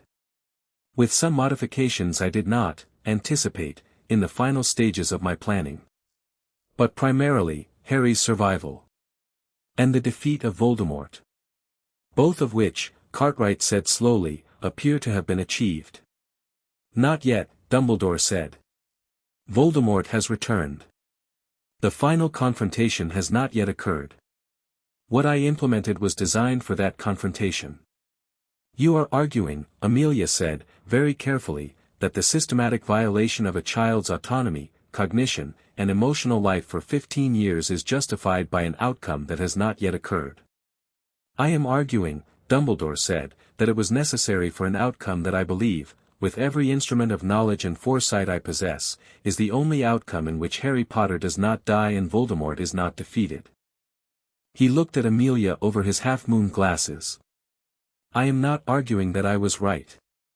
I am arguing that I was making the best possible decision with the information I had, in service of the greatest number of lives. The greater good. Grindelwald's philosophy, someone said from the upper tiers. It wasn't a question. Dumbledore was quiet for a moment. A philosophy I thought I had moved past, he said quietly. It appears the distance between myself and my younger convictions was not as great as I believed. Harry heard it from Sirius, who had been in the gallery. He'd been at St. Mungo's all morning, 2 more compounds cleared in the 4-hour session with Healer Strout, and Sirius had brought him a running account via charmed parchment from Fred and George's communication system, which had worked admirably for 30 minutes before developing a slight translation issue that rendered every 7th word as a vegetable, and then arrived in person the moment the morning session broke at noon. He sat in a chair and delivered the account of Dumbledore's testimony with the care of someone who understood that every word landed differently on the person receiving it than it had in the room it came from. Harry listened without interrupting. When Sirius finished, Harry looked at the wall for a moment. A weapon, he said. Yeah. He made me into a weapon that didn't know it was a weapon. Yes. Because a weapon that knows what it is, Harry said, might choose not to be used. Sirius said nothing. He was watching Harry's face with the careful regard of someone monitoring a very fast-moving situation. He's not wrong that I would have done things differently, Harry said. If I'd had my full mind, my full ability, my actual capacity for anger and independent thought, I would not have been the person he needed. I would have gone after Voldemort on my own terms, my own way. He paused. And maybe that would have been wrong. Maybe the sacrificial element, maybe that was actually necessary, and maybe a fully himself Harry Potter would have missed it. Maybe, Sirius said, in the tone of someone who thought maybe was doing a lot of work in that sentence. But that's his calculation, Harry said. That's his prediction of what I would have done. And he made that prediction when I was 15 months old and implemented it immediately and never, not once, reconsidered it as I grew, never asked himself whether the actual person in front of him was capable of making his own choices, never gave me the option. He looked at Sirius. He decided what I would do with my full mind without ever letting me have it. That's not the greater good. That's one person deciding he can see the future clearly enough to steal another person's life in service of it. Sirius leaned back. His eyes were bright with something complicated. You should say that, he said. In the courtroom. Exactly like that. I'm going to, Harry said. Amelia hasn't. I know she wants to control the information rollout, Harry said. I know she has tactical reasons for limiting my direct involvement in the preliminary session. But this isn't going to resolve without me in that room. Dumbledore has just made his defense, and the defense is philosophically coherent enough that a significant portion of the Wisengamot is going to feel the pull of it, but it worked, didn't it? And that argument needs to be broken by the person it was used against, not just by the legal team. He sat up straighter. I'm going in tomorrow's session. Sirius looked at him for a long moment. You're sure? Call Amelia, Harry said. She needs to hear my reasoning before she decides, not after. Amelia Bones arrived at St. Mungo's at 3 in the afternoon. She'd come directly from the ministry and she came in with the focused energy of someone who had been running at high capacity for 48 consecutive hours and was not going to stop until the thing was done. She sat down across from Harry and Sirius and listened to Harry present his case for courtroom attendance. He spoke for 12 minutes, structured and precise. He anticipated her objections and addressed them in sequence. The risk of his testimony being used to derail the evidentiary case was mitigated by the strength of the forensic record, which stood independently. The emotional impact on him was his to manage and he was prepared to manage it. The greater good argument, as presented, had created a philosophical vacuum in the chamber that the evidentiary record alone couldn't fill, because it wasn't a factual dispute, it was a moral one, and moral disputes required a human center. Dumbledore has spoken, Harry said. He's given his version of the story, and his version is internally coherent and it's delivered by someone with 50 years of trust built into every syllable. I am not saying the evidence isn't enough. I'm saying the evidence handles the legal question. There is also a different question, the one the public gallery is actually asking, and that question is, was he right? Was it worth it? Did the ends justify the means? And that question can only be answered by me. Amelia was quiet. What do you want to say to him? She asked. I want to say what I told Sirius. About weapons and choices. And I want to say it in the room where he said what he said, with all of them watching. Harry met her eyes. And I want Dumbledore to hear it from me directly. Not because I need the confrontation for myself. Because the confrontation completes the record. Because the record needs me in it as a person, not just as an 810 compound diagnostic result. Amelia studied him. The look was the one she'd given him the first night, the genuine assessment of someone calibrating quickly and carefully. Tomorrow morning, she said. Second session, after I've presented the compound timeline. You'll testify as a witness, under the standard protections. I'll walk you through the format tonight. She paused. If it becomes too much, it won't, Harry said. If it does, it won't, he said again, not combatively but with a simple certainty that Amelia appeared to find sufficient, because she moved on. The second day's session opened at 9 with Barclay's compound timeline. He was precise, methodical, and devastating. 40 minutes of walking the Wiesengamot through the 810, compound by compound in selected detail, with visual projections of the diagnostic results cast large on the chamber wall. He showed them the dating analysis. He showed them the infancy compounds. He showed them the loyalty suite in its full design complexity, explaining the mechanism in language calibrated for non-specialists. Imagine giving someone a compound that made it impossible to stop loving a person who was actively harming them, and that the compound was designed to strengthen when they began to suspect the harm. He showed them the intelligence suppressants and explained, in very clear terms, what a person suppressed to the specific degree Harry had been suppressed would look like from the outside, functional, capable, apparently normal, and what they would look like if the suppression were removed. What we are seeing in Harry Potter's current cognitive and analytical function, Barclay said, following 5 days of partial compound clearance, is a significant and measurable increase across every assessed metric. Processing speed, pattern recognition, working memory, strategic synthesis. He is not a different person. He is the same person with the filters removed.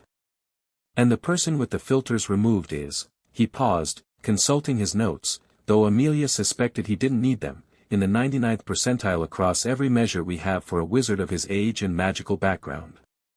The gallery murmured. What he should have been, Barclay said, all along.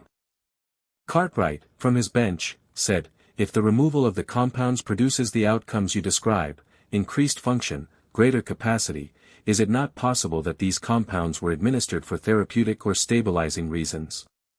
That the intent, Barclay said, with a patience that cost him something, is documented in the compounds themselves. Therapeutic stabilizing compounds have a specific chemical signature. They are designed to address deficits. These compounds are designed to create them. In a healthy baseline, which Harry Potter has, there is no therapeutic rationale for administering loyalty-targeting neurological modulators to an infant. Cartwright sat back. Then Amelia stood and said, "The prosecution calls Harry James Potter." The chamber was so quiet when Harry walked in that he could hear his own footsteps. He'd been waiting in the corridor for 40 minutes, and Crocker had been with him, going over the structure of the testimony one final time with the calm efficiency of someone who trusted the preparation and was simply doing due diligence. Harry had been fine in the corridor. He'd been thinking about what he wanted to say and how he wanted to say it, and the cold clarity that had been assembling itself since Tuesday morning was fully in place now, settled and functional like a tool that had been sharpened and was ready for its use. He sat in the witness chair, not the defendant's chair, not the chains, and looked at the room. The Wisengamot in their plum robes, filling the tiers, watching him with a range of expressions from genuine anguish to political calculation. The gallery above, packed with people he didn't know who had come to see something historic. Fudge in his minister's chair, doing something complicated with his face. Amelia at the prosecution table, steady, watching. And Dumbledore, 10 feet away in the defendant's chair, looking at Harry with an expression that Harry had spent 5 years interpreting as warmth and was now able to see with full clarity for what it also was, the look of someone who had invested an enormous amount of careful work in a specific outcome, and who was now, for the first time, genuinely uncertain of the return. Harry looked at him for a moment. Just that. No performance in it. Then he turned to Ogden and gave his name and confirmed he understood he was testifying under oath. Amelia walked him through the formal questions first, establishing timeline, confirming the diagnostic findings, the testimony from the previous day. Harry answered everything with the same factual precision he'd brought to the interview room, and the chamber listened with the intensity of people processing information that kept confirming what they'd been hoping might be wrong. Then Amelia said, "Yesterday, Albus Dumbledore gave testimony in which he described his actions as necessary to ensure a specific outcome, your survival, and the defeat of Voldemort, through what he characterized as the mechanism of sacrifice. He described you as, in his framing, a weapon that needed to be formed in a particular way." She paused. "I'd like you to respond to that characterization directly." Harry looked at Dumbledore. "He's not wrong," Harry said, and the surprise in the room was immediate and visible, a physical ripple through the gallery and the bench. "His logic is internally consistent. Sacrifice as a mechanism, love as a magical force, the specific nature of what killed Voldemort the first time, all of that is real. And he may be right that a version of me with full access to my own mind and ability would have approached things differently." He paused. "But I want to address what he said about the greater good, because I think there's a flaw in it that he spent so long inside he can no longer see." The chamber was very still. "The greater good argument depends on the person making it being right," Harry said. "Not just partially right. Not approximately right. Precisely right about what the future requires. Dumbledore has lived long enough and is brilliant enough that he's been precisely right about things often enough to have stopped checking whether he might be wrong." He looked directly at Dumbledore. "You decided, when I was 15 months old, what I would do with my full mind. You decided that a fully capable Harry Potter would make the wrong choice. You made that decision about a child who had not yet spoken his first word, and then you spent 15 years making it true. You removed the capacity for independent thought from someone who had never had the chance to think, and you called the result inevitable." The room had the quality of total attention. "What you couldn't see," Harry continued, "because you were building a weapon, was that you were also building a person. And persons don't operate the way prophecies do. I might have found the sacrificial answer myself, with my full mind, found it and chosen it freely, because I understood it, because I could see the whole picture. You didn't trust me enough to find out. You decided the answer was too important to leave to the person it belonged to." He stopped. "That's not the greater good. That's just control. And the fact that it might have worked doesn't make it anything other than what it is. Dumbledore was looking at him with the expression of someone encountering an argument they cannot refute and have no wish to refute, a strange compound of intellectual respect and something else, something more difficult to name. "I took something from you," Dumbledore said. His voice, for the first time in 2 days of proceedings, had lost its measured quality. It was quieter. More direct. "Not just years of your full potential. I took the experience of being known honestly. Of having people love the actual person rather than the version I shaped. I took choices that should have been yours." "Yes," Harry said. "You did. If you had those choices back," Dumbledore said, and there was genuine question in it, "what would you do differently?" Harry considered that. The real question underneath the question, would you have chosen the sacrifice? Was the one the whole room was holding. "I don't know," Harry said. "And that's exactly the point. You don't know either. Neither of us will ever know what I would have chosen freely, because you made sure I never had the chance." He looked at Dumbledore with the clear, precise regard of someone who has thought something through completely. "I'll make the choices in front of me from here. That will have to be enough." Cartwright, from his bench, said in a voice that had lost most of its political texture, "Mr. Potter. Voldemort is still active. The threat described in this testimony as the reason for all of this is still present." "What is your position on?" "My position," Harry said, "is that the threat is real and I intend to address it. On my own terms, in my own way, with whatever allies I choose and whatever tools I determine are appropriate." He met Cartwright's eyes. "I don't need to be managed to be capable.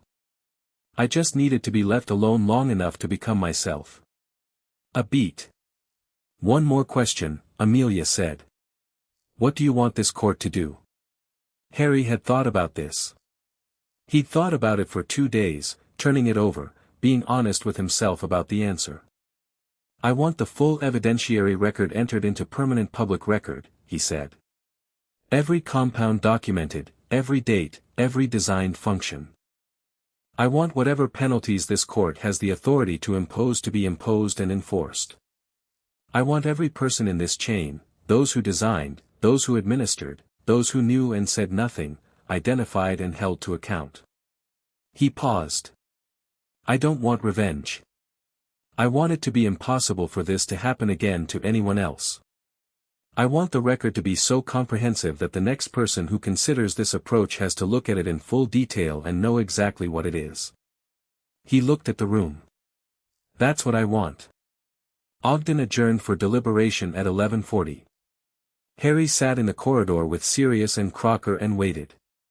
Hermione had been in the gallery, he'd seen her face in the crowd, that particular expression of fierce concentrated pride, and she appeared in the corridor 2 minutes after the adjournment with Ron behind her, and neither of them said anything immediately, which was almost certainly the right call. It was Ron who broke it, because it was always Ron who broke it. 99th percentile, he said. Barkley said 99th percentile. "Yes," Harry said. Harry, I know. You could have been, I know," Harry said, and the flatness in his voice was not directed at Ron but it was there, and Ron heard it and stopped and nodded. Hermione sat next to Harry on the bench. She didn't say anything. She put her hand briefly over his, quick and matter-of-fact, and then removed it and looked at the wall opposite, and Harry looked at the wall too, and they sat with the specific complicated weight of two people who had been friends through 6 years of something that had been real and was also, in some portion, constructed on a foundation neither of them had known was engineered. "What do you do with that?" Ron said, eventually. Not asking Harry, asking the air, or the situation, or the general category of problems that didn't have neat answers. "You figure it out slowly," Hermione said. "There's no faster way." They waited for 2 hours. At 1:55, the doors opened, and they went back in. Tiberius Ogden stood in the center of the chamber floor, and the room that had been loud 2 hours ago was silent again. "On the charge of systematic magical violation," he said, "the Wisengamot finds Albus Dumbledore, a pause that lasted approximately 1 second but felt considerably longer. Guilty. He went through all of them. Guilty on every charge. The sentencing deliberation would take 2 more days, that was the formal process, and Amelia had briefed Harry on it, but the findings were in, and they were complete, and they were on the record. Harry sat in the witness chair, which he'd been permitted to remain in during deliberations, and listened to each verdict land in the room like something solid and permanent being established, and he felt the strange specific feeling of a thing that has been true for a long time being formally, publicly, irrevocably acknowledged. Dumbledore received each verdict with the stillness of a man who had already had his confrontation and knew that the legal outcomes were, in a way, secondary to what had already been said in this room. He sat straight and correct, and his eyes, when they found Harry's across the chamber floor, held something that might have been the beginning of a genuine reckoning, not with the court, but with himself. Harry held his gaze for a moment. Then he looked away, because he had said what he needed to say and there was nothing else that the look between them could accomplish, and the rest of it, the sentencing, the appeals, the long institutional aftermath, was going to happen whether he watched it or not. Outside the chamber, the wizarding world was already moving. The Prophet's Evening Edition was being written. The Wisengamot members were leaving through side doors, talking urgently in pairs. The political machinery was running at maximum capacity, recalibrating to a world in which Dumbledore's conviction was a fact rather than a possibility. Harry walked out of the courtroom with Sirius on his left and Crocker on his right and Hermione and Ron a step behind, and he walked through the ministry atrium with the particular posture of someone who has done a necessary thing and is done performing any feeling about it, and he did not stop or slow for the journalists who called his name or the ministry officials who tried to intercept him or the dozen other things that were attempting to attach themselves to the moment. He walked to the apparition point, and he let Sirius take his arm, and he left. The rest of it could wait until tomorrow. There was still work to do. Chapter 5, The Reckoning. The last compound cleared on a Thursday morning, 11 days after Harry had landed on St. Mungo's diagnostic platform with a headache and legs that wouldn't work properly.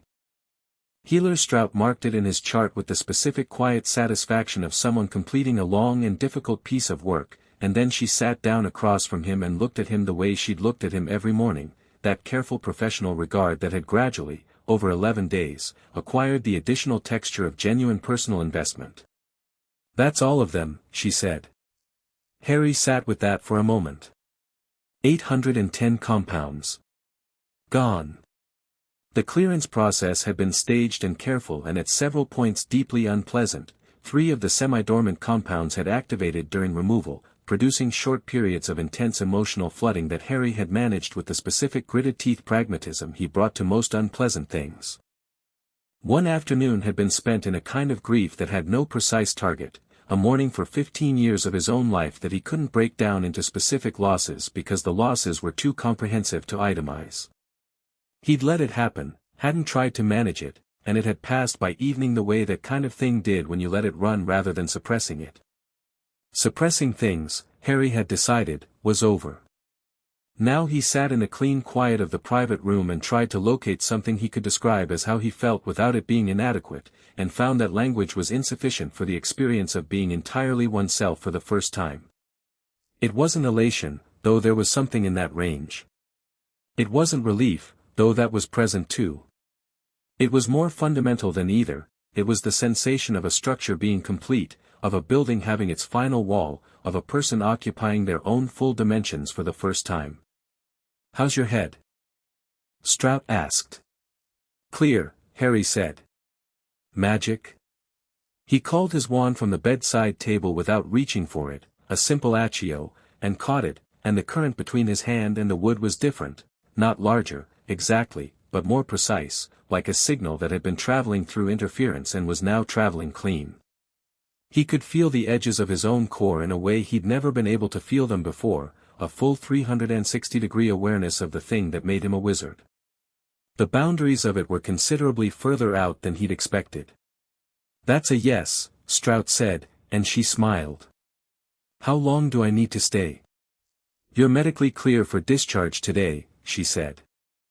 "I'd recommend another check in 2 weeks, and we'll want to do a full follow-up diagnostic at 30 days to confirm there's no residue resurgence from the deeper integrated compounds. But you can go. Thank you, Harry said, and he meant it in the full sense, not the reflexive social courtesy version but the real one, the kind that had a clear understanding of what was being thanked. You've been honest with me from the start. That mattered. Strout looked slightly flustered, which was unusual for her. It's the job, she said, and then, more honestly, and you made it easy to be honest. Most patients don't actively want the full picture. I'd had enough of the partial one, Harry said. Sirius was waiting outside with a bag of Harry's things and the firebolt, which he'd collected from Hogwarts personally, and the expression of someone who had been waiting for 11 days to do the specific thing they were about to do, which was take their godson somewhere that wasn't a hospital. They apparat to Grimmauld Place, which was in the process of becoming significantly less horrible than it had been. Sirius had been working on it with the focused energy of a man who had been given back his freedom and his purpose simultaneously and was not wasting either, and the progress since the summer was considerable. The entrance hall no longer smelled like decades of deliberate neglect. The portrait of Walburga Black had been removed from the wall. The method by which this had been accomplished had apparently involved Sirius, a chisel, 3 different severing charms, and an hour of extremely gratifying destruction, and the wall behind it had been plastered and painted a color that had no familial significance whatsoever. Harry walked through it and could feel, in a way he hadn't been able to feel before, the weight of the house's magical history, the old wards, the embedded enchantments, the architectural magic that ran through the building like a nervous system. He could feel the particular dark-tinged quality of it without being affected by it, the way you could stand in cold water and feel its temperature without it entering you. That was new. Sirius watched him take in the house with the alert attentiveness of someone who had been waiting to see this happen. "Notice anything different?" he said, and he meant about Harry's perception, not about the decorating. "The wards," Harry said. "The old blood wards. There are gaps where someone tried to modify them about 30 years ago. Didn't do it properly. And there's a monitoring charm in the kitchen that isn't yours." Sirius stared. "I've been in this house for 3 months. I didn't find that monitoring charm." "Third cabinet on the left," Harry said. "Behind the tin of loose tea." They went to the kitchen. "Third cabinet." Behind the tin of loose tea there was a small dried sprig of something that Harry identified on instinct as a modified surveillance charm anchor, the kind that logged magical signatures of people in the room.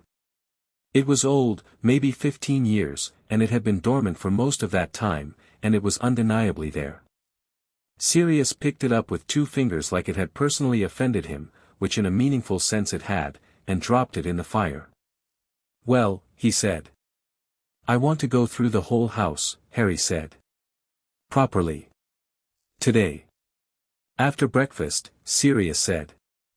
They ate breakfast in the slightly improved kitchen. Sirius cooked, competently, in the way of someone who had learned to cook out of necessity and had unexpectedly found he didn't mind it, and over eggs and toast and strong tea, Harry told Sirius about the clearance, about the sensation of completion, about the specific new quality of his magical awareness.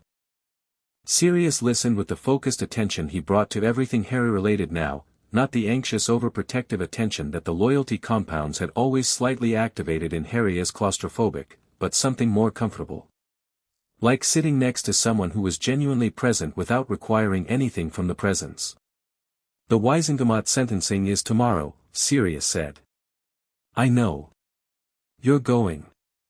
"I'm going," Harry said. "But I have something to do first." The secondary conspiracy that Hermione's research had been tracking for the past week had a name, or rather, it had several names, assembled from Barclay's compound timeline cross-referenced with Madame Pomfrey's medical records, Dumbledore's personal correspondence, now seized under the investigation order, and a specific piece of information from Narcissa Malfoy's testimony that had pointed Hermione in a direction she'd followed with characteristic single-mindedness. She arrived at Grimmauld Place at 10 with a bag that clinked significantly and a stack of parchment under her arm, and she spread it all across the kitchen table with the organized energy of someone who had been doing this mentally for several days and was delighted to finally do it physically. "Okay," she said. "I need you both to look at this." Ron came out of the sitting room, where he'd been examining the house's bookshelf with the specific relief of someone who had been given something practical to do and had been doing it very thoroughly. He joined them at the table. Hermione's parchment was a timeline. Not Harry's timeline, not the compound analysis they already had. This was a different timeline, tracking a parallel strand, who had known, and when, and what they had done with the knowledge. Dumbledore designed the core compounds, she said, pointing to the first column, but he needed administrators. Someone had to deliver the potions, consistently, over 15 years, in contexts that wouldn't trigger suspicion. At Privet Drive. At Hogwarts.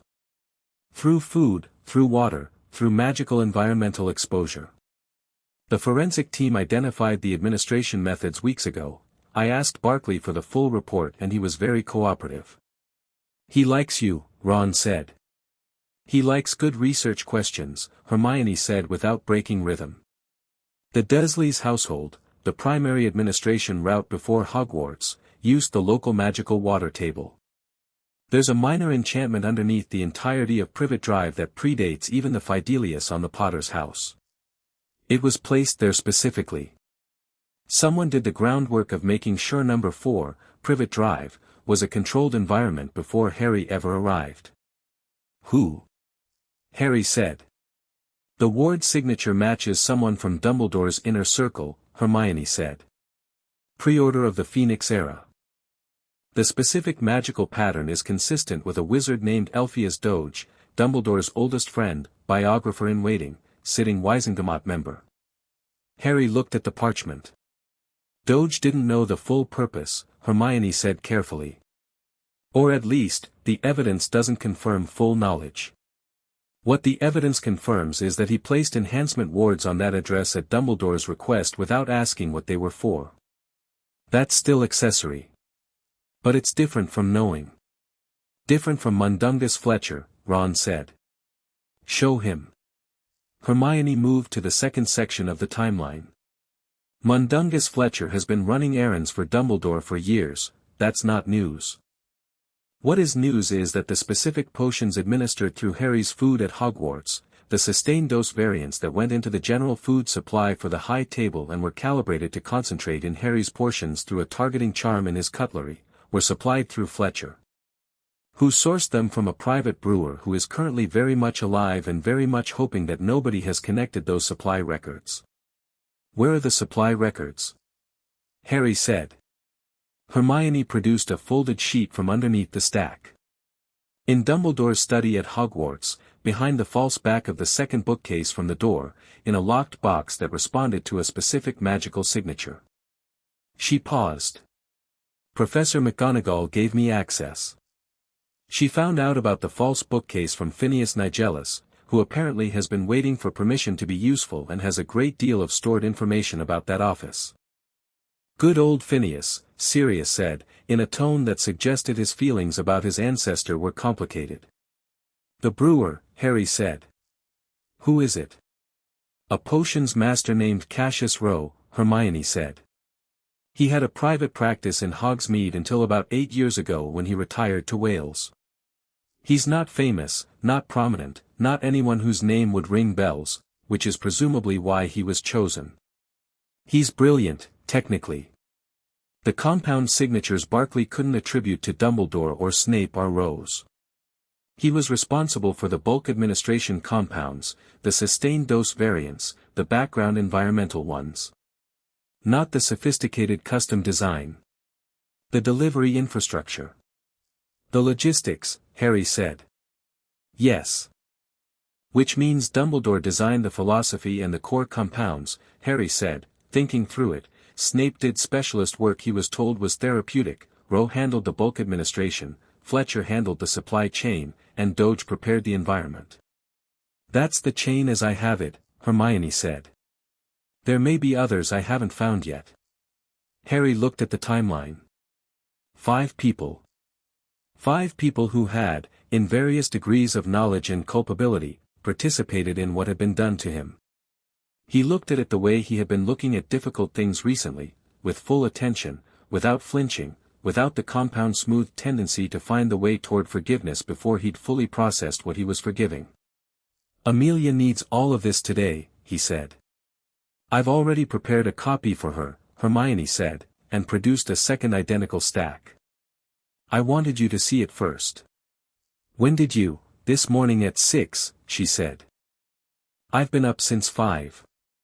Harry looked at her, this person who had spent 6 years being his friend under conditions that were, in some portion, engineered, and who was sitting at this table having apparently been up since 5 in the morning because she wanted to be useful and thorough, and whose friendship he was, for the first time, able to feel in its full texture without a loyalty compound mediating between the feeling and the reality.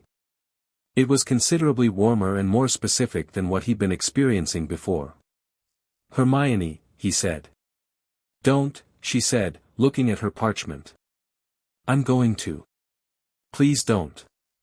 You've been up since 5 in the morning for 11 days, he said. The research you've done, the quality of it, Harry, if you make this sentimental I'm going to revise my opinion of your new cognitive capacity, she said, which was clearly a deflection, and also clearly delivered by someone who was trying very hard not to cry, and Harry let her have the deflection because they both understood what was underneath it and the underneath was acknowledged whether the surface admitted it or not. Ron, sensibly, found something very interesting to look at in the middle distance. Amelia Bones received Hermione's research package at noon, and by 2 in the afternoon she had 3 additional arrest warrants drafted and an operational team assembled. She called Harry through the flue to inform him. Mundungus Fletcher is already in custody, she said. We picked him up this morning on a related matter and he's been very cooperative since approximately 10 minutes after we told him what cooperation might accomplish for him. He's confirmed the supply chain, named Roe, and provided us with 6 years of transaction records. A pause. Mr. Fletcher is, it turns out, rather more motivated by self-preservation than by loyalty. And Roe? Harry said. Warrant issued. Orders are in Wales. Another pause. Doge has made contact with my office voluntarily. He's coming in tomorrow morning with a solicitor. Her voice had a dry quality. He is apparently very distressed. He should be, Harry said. Harry. Before the sentencing tomorrow, I need to discuss something. Her tone shifted into the register she used when the subject mattered enough to require directness. The compound analysis is complete. Barclay's final report landed an hour ago.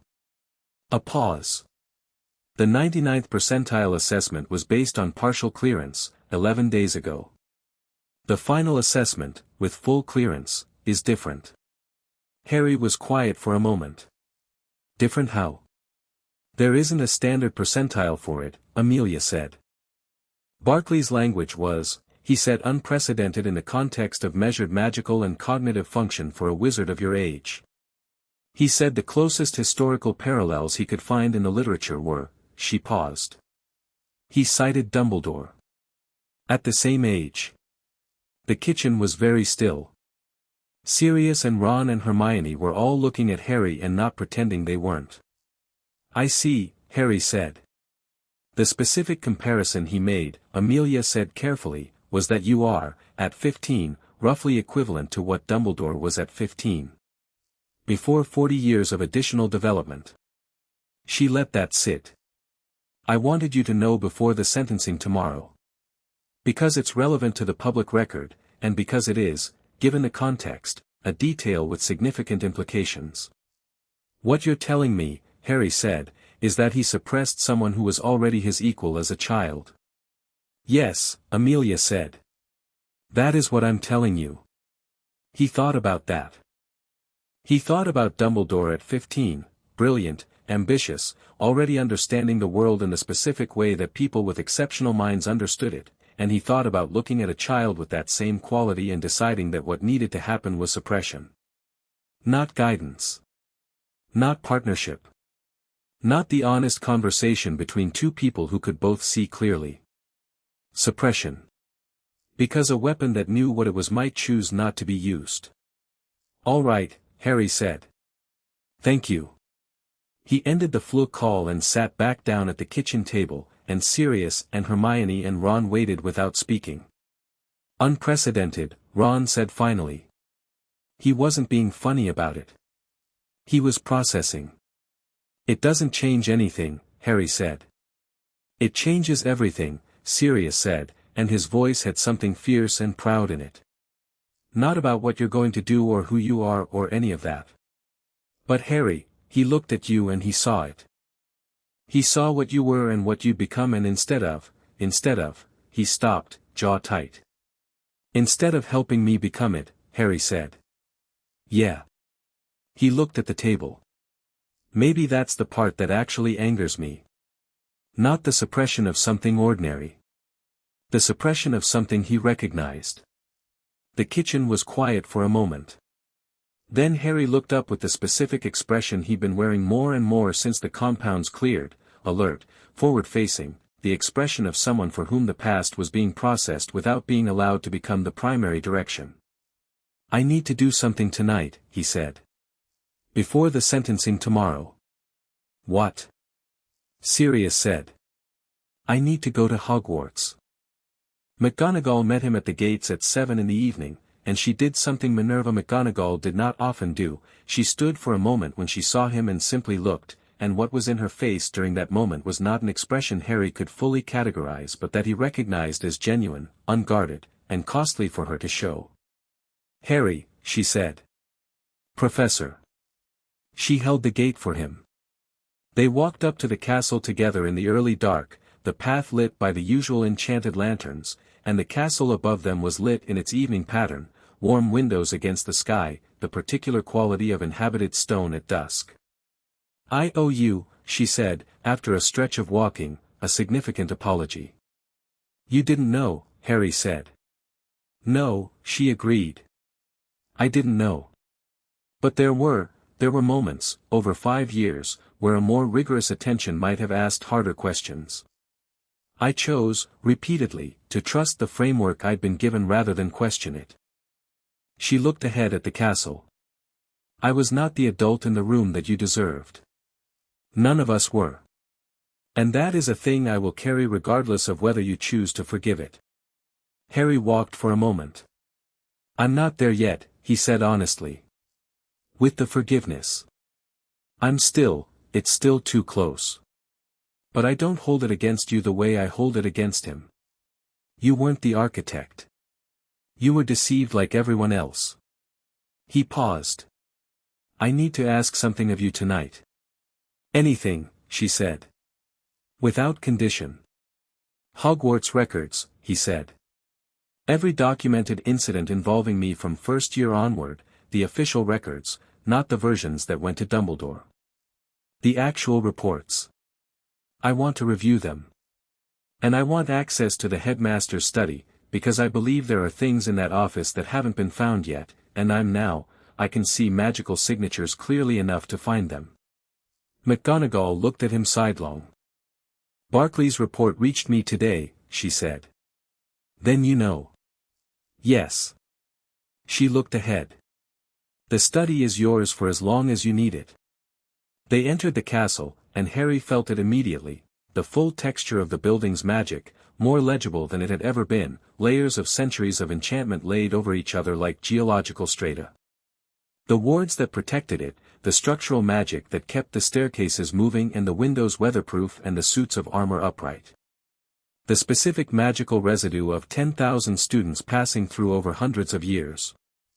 And threading through all of it, like a signature in ink that had soaked through many pages, Dumbledore. Years and years of him, in every corridor, every classroom, every enchanted fixture. The man had shaped this place so thoroughly that his magical signature was in the walls. Harry walked through it and felt it and noted it and didn't let it be anything other than information. The headmaster's study was strange without its occupant. The silver instruments were still, most of them, their enchantments running on stored momentum without the specific intention that had directed them. Fawkes's perch was empty, the Phoenix had left the night of the arrest and hadn't returned, which McGonagall had mentioned in the tone of someone who found this meaningful without being certain what it meant. Harry stood in the center of the room and extended his awareness the way he'd been learning to do over the past week, not with a spell, not with any formal magical technique he'd been taught, just with attention directed outward through his own core. He'd been doing this since the clearance completed, and it got sharper every time. He found 7 things the investigation hadn't found. 3 of them were letters, hidden in a lead-lined cavity behind the stone of the fireplace, not hidden from a standard search but hidden from magical detection, which was more sophisticated. He extracted them carefully, read the first 2, and handed them to McGonagall. They were correspondence between Dumbledore and a healer at St. Mungo's, not Strout, not Hepworth, someone from 20 years ago, discussing the initial compound protocol for a subject with unusual magical potential requiring careful management. The letters were dated 1982. Harry had been a year old. The 4th thing was a journal, hidden under a concealment charm that responded only to Dumbledore's magical signature, or, as it turned out, to a magical signature that exceeded Dumbledore's own, which was why Harry's proximity had caused it to surface. He held it for a moment. McGonagall said, very quietly, "What do you want to do with it?" "It goes to Amelia," Harry said. "Unopened by me. I don't want to read it. I don't want the personal record. I want the evidence." He set it on the desk. "Whatever's in there, it's for the trial record, not for me." McGonagall looked at him with an expression that might, in different circumstances, have been described as awe. "The last 3 things," she said. The last 3 things were in a drawer that was behind the desk, and they were something Harry had not expected: vials. 3 small vials, each one sealed with wax bearing Dumbledore's personal seal, each one labeled in small precise script that Harry read and then read again. HP, Emergency Protocol, Accelerated Loyalty Restoration. He stood with them in his hand for a moment. Emergency Protocol. Accelerated Restoration. 3 vials designed to be administered if the standard loyalty compounds were somehow compromised, a backup system, a redundancy, a failsafe for the failsafe. If everything else was removed or neutralized, these would re-establish the loyalty targeting rapidly enough to prevent what was currently happening. He had a plan for this, Harry said. Yes, McGonagall said, and her voice had the quality of someone who has just confirmed something they had desperately hoped would not be confirmed. If he'd had warning, if he'd known before Amelia moved, Harry looked at the vials. He would have administered these. Before the arrest. While I was still at Hogwarts, before I ended up in St. Mungo's. Apparently, McGonagall said. Harry put all 3 vials in his jacket pocket, took out a folded square of parchment, and sealed the pocket with a locking charm. Evidence, he said. Yes, said McGonagall. He spent 2 more hours in the study, methodical, thorough, and found nothing further of immediate relevance. On his way out, he stopped in the corridor outside the gargoyle's base and looked up at the stretch of castle above him, the hundreds of years of it, the accumulated meaning, the place that had been, despite everything, more home than anything else in his world. He thought about what came after all of this. After the sentencing, after the investigation concluded, after the secondary conspirators were processed and the appeals were dealt with and the political landscape finished rearranging itself. He thought about Hogwarts continuing. About coming back, not as the managed weapon who sat in defense against the dark arts and was carefully contained, but as himself, in full, with the actual dimensions of what he was. He thought he might like that.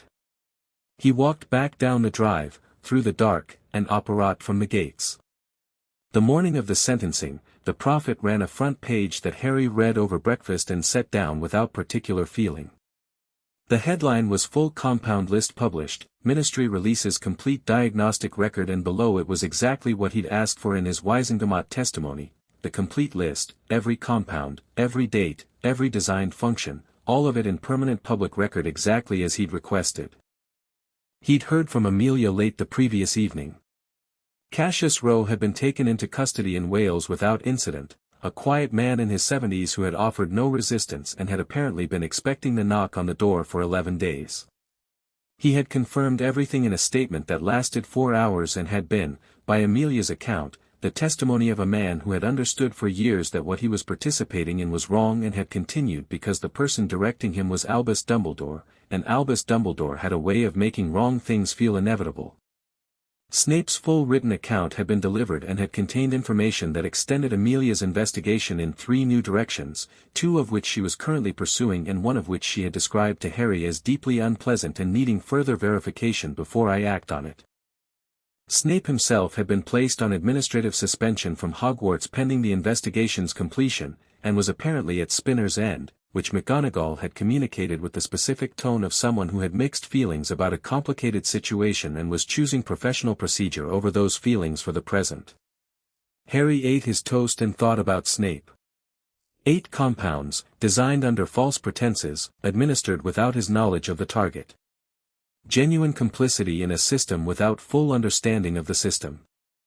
The specific moral position of someone who had served a master and trusted the framing without examining whether the frame was true. Not innocent. But not the same category as Rowe, who had known, or Dumbledore, who had designed. He'd let Amelia determine the legal weight of it. His job wasn't to assign penalties. Sirius appeared from upstairs at 8:30, dressed for the ministry, with the expression of a man who had spent 11 days waiting for this particular morning and was not going to allow any further waiting. "Ready?" he said. "Nearly," Harry said. He finished his tea. He thought about the vials in his jacket pocket, now transferred to an evidence envelope that Amelia had collected the previous night. He thought about the journal on its way through the forensic process. He thought about the complete diagnostic record in the Morning Prophet and the compound list being read over breakfast tables across Wizarding Britain right now, being processed by people who had loved Dumbledore, who had trusted him, who were sitting with the specific grief of discovering that a man you loved was capable of a thing you couldn't make smaller than it was. He felt something about that. He'd been feeling it for days, underneath the anger, underneath the clarity. Not sympathy for Dumbledore. Sympathy for the people who were losing something real, because the love had been real, the trust had been real, Dumbledore had been genuinely extraordinary and genuinely caring and also genuinely, systematically, catastrophically wrong, and those things were all true simultaneously, and that complexity was something he could sit with without needing to resolve it. He stood up. Put on his jacket. Checked his wand, which felt clean and immediate in his hand in a way that still surprised him every time. "Ready," he said.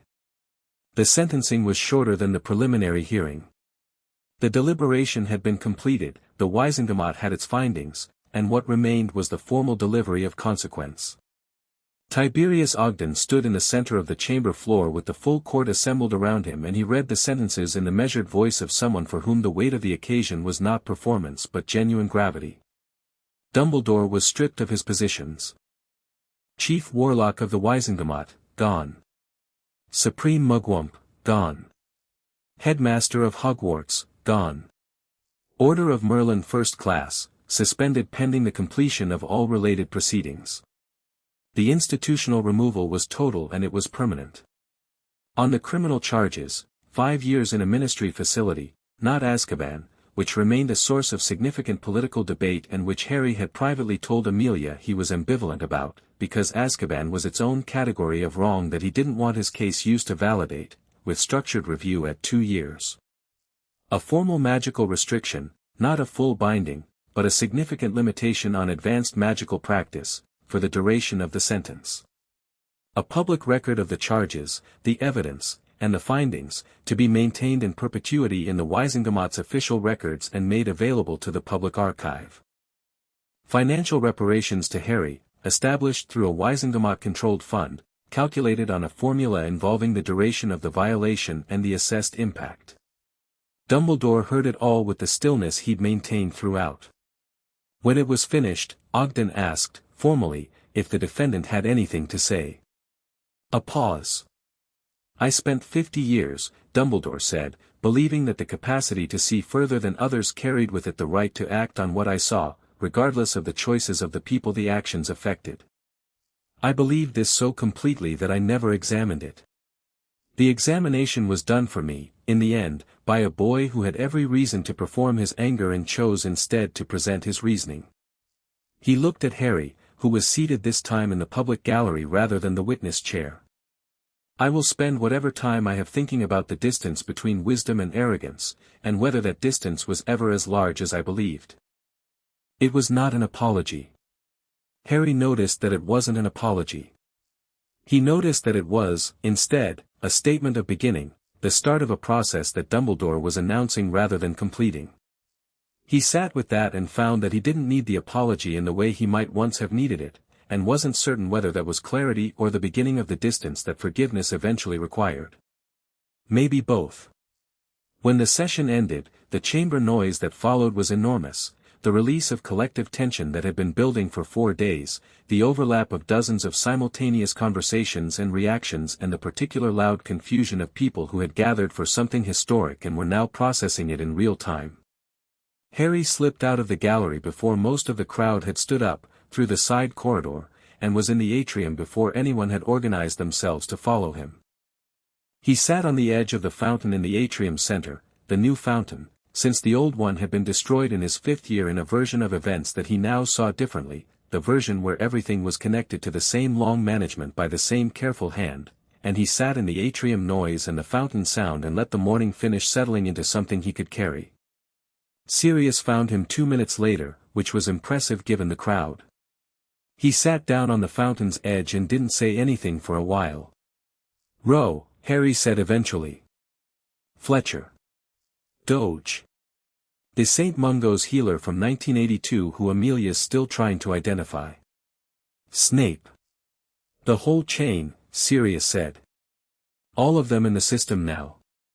Some will get charges, some will get lesser consequences, some will get named in the record, and that will be the extent of it." Harry looked at the atrium ceiling, the high enchanted sky, blue and distant. "I'm done with the active part of it. Amelia has everything she needs. The record is complete. The rest is the system's job, and I'm going to let the system do it." "Just like that?" Sirius said, not disbelieving, just checking. "Just like that," Harry said. "I'm not done with all of it. There's still Voldemort, and the prophecy, and the question of whether the actual sacrificial mechanism Dumbledore identified is real and what it means if it is. That's coming, and I'm going to face it on my own terms, my own way." He paused. "But this part, the case, the courtroom, the compound list and the prophet, that's done. That belongs to the record now, not to me." Sirius was quiet for a moment. "What do you want to do right now?" he said. "Today. This afternoon." Harry thought about the house with its not quite finished repairs. He thought about the firebolt in the broom cupboard and the sky above Grimmauld Place that was cold and clear and entirely available. He thought about the sensation of flying without the compound's background anxiety and wondered if it was different. He was fairly certain it was different. "Fly," he said. "I want to fly." Sirius looked at him, and the brightness was fully there now, the pre-Azkaban brightness, and he said, "I'll get my broom," which was the only response that the situation required. They left the ministry together, through the atrium and the telephone box and out into the London autumn, and the city moved around them with the ordinary busy indifference of a place that didn't know and wouldn't have particularly cared that something that had been wrong for 15 years had just been made, publicly and permanently, right. Harry walked out into it and felt the October air clean on his face and the complete specific satisfaction of a person who had done a necessary thing and was now, for the first time in 15 years, simply free. Chapter 6. After 3 weeks after the sentencing, Harry went back to Hogwarts. Not because anyone required it. McGonagall had made clear, through a letter delivered in her precise, careful handwriting that conveyed both institutional formality and something more personal underneath, that Harry's return was entirely at his discretion, that arrangements for private tutoring could be made if he preferred, that the school would accommodate whatever he needed. Fudge had sent a different letter, more official, suggesting that a quiet re-entry might be preferable given the current sensitivity of the public climate. Harry had read both letters, considered them, and packed his trunk. He arrived on a Sunday evening, Sirius walking him to the gates and no further, because Harry had been clear about that boundary and Sirius had respected it with only a single pointed look that communicated everything he wasn't saying. The evening was cold and clear, the kind of night where the castle was its most visually complete, lit windows against dark sky, the lake reflecting both, the grounds in their autumn state of stripped-back honest beauty. He walked up the drive alone. It felt different.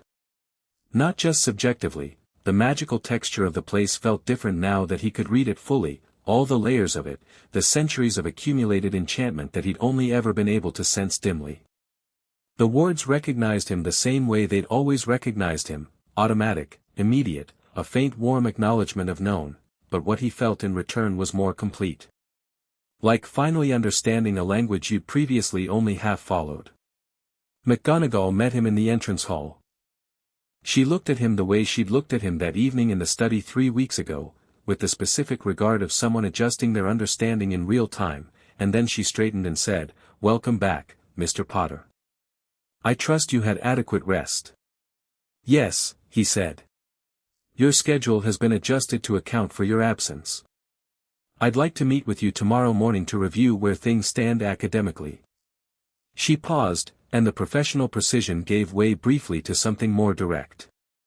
"Hogwarts is yours as much as it has ever been. Perhaps more." He went to Gryffindor Tower. The common room at 9 on a Sunday evening was at its comfortable operational capacity, third years doing homework in clusters, a pair of sixth years conducting a chess game with unnecessary amounts of concentration, someone's cat asleep in the best armchair, the fire doing what fires in Gryffindor Tower did, which was burn with the enthusiasm of a thing that had been going for 500 years and hadn't gotten bored yet. The noise was the layered comfortable noise of occupied space, and it hit Harry in the chest with something he hadn't expected, straightforward, unmediated, genuine affection for this room, for its people, for the specific texture of this place. He stood in the doorway for a moment. The noise died in a wave as people noticed him, not like the Great Hall died when something dramatic happened, not in the way of spectacle, but in the softer way of a room recognizing someone who belonged there and catching itself in surprise at the recognition. Ron was across the room in approximately 3 seconds, which was athletically impressive given the obstacle course of furniture and people between them. "Finally," he said, with feeling. "I said 3 weeks, Harry said. 3 weeks is a very long time," Ron said. Hermione arrived a step behind, carrying a book with her finger still marking her page, which Harry found deeply characteristic and strangely comforting. She looked at him with that clear analytical regard, checking, assessing, the automatic inventory of someone who cares about a person's actual state rather than their reported state, and then nodded once, apparently satisfied. "How was the apparition?" "Clean," Harry said. "You're getting better at it. Still technically unlicensed." "Technically," she agreed, with the tone of someone who considers a legal technicality an administrative inconvenience rather than a meaningful constraint. Neville Longbottom materialized from the direction of the dormitory stairs, slightly out of breath, apparently having been notified by some internal Gryffindor communication system. He looked at Harry with the open, uncomplicated warmth that was specific to Neville, no calculation in it, no performance, just a person who was glad to see someone and didn't feel the need to dress it up. "Good to have you back," he said. "Thanks, Neville," Harry said, and meant it. He went to the dormitory to put his trunk down, and the room was the same room it had always been, 5 beds, 5 wardrobes, the specific quality of air that boys' dormitories had everywhere, but the sameness of it felt different from the inside now. He sat on his bed and put his hands flat on the covers and looked at the familiar ceiling and let himself be in it without the background hum that he'd always assumed was just anxiety, just the standard texture of being Harry Potter, and which he now knew had been a designed feature rather than a natural one. Quiet. His own actual quiet. He stayed in it for a while before going back downstairs. The first week was an education in itself. Not academically, though that was its own considerable experience, sitting in classes with a mind that could hold the full complexity of what was being taught, make connections between material he'd been struggling with for years, and contribute to discussions in ways that made Professor Flitwick stop mid-sentence twice with an expression of delighted surprise. Transfiguration with McGonagall had taken on a quality that Harry described to Sirius in a letter as the first time I've understood what she's actually been teaching rather than just what the lesson is about, which he could tell, from the way McGonagall looked at him during those sessions, that she was also experiencing. Defense against the dark arts was temporarily being taught by a rotating roster of senior staff while the position was filled, another reminder of the disruption that radiated outward from the center of what had happened. Harry sat in those lessons and was polite and learned the curriculum and found it, in most cases, insufficient, which was not something he'd have said 3 weeks ago.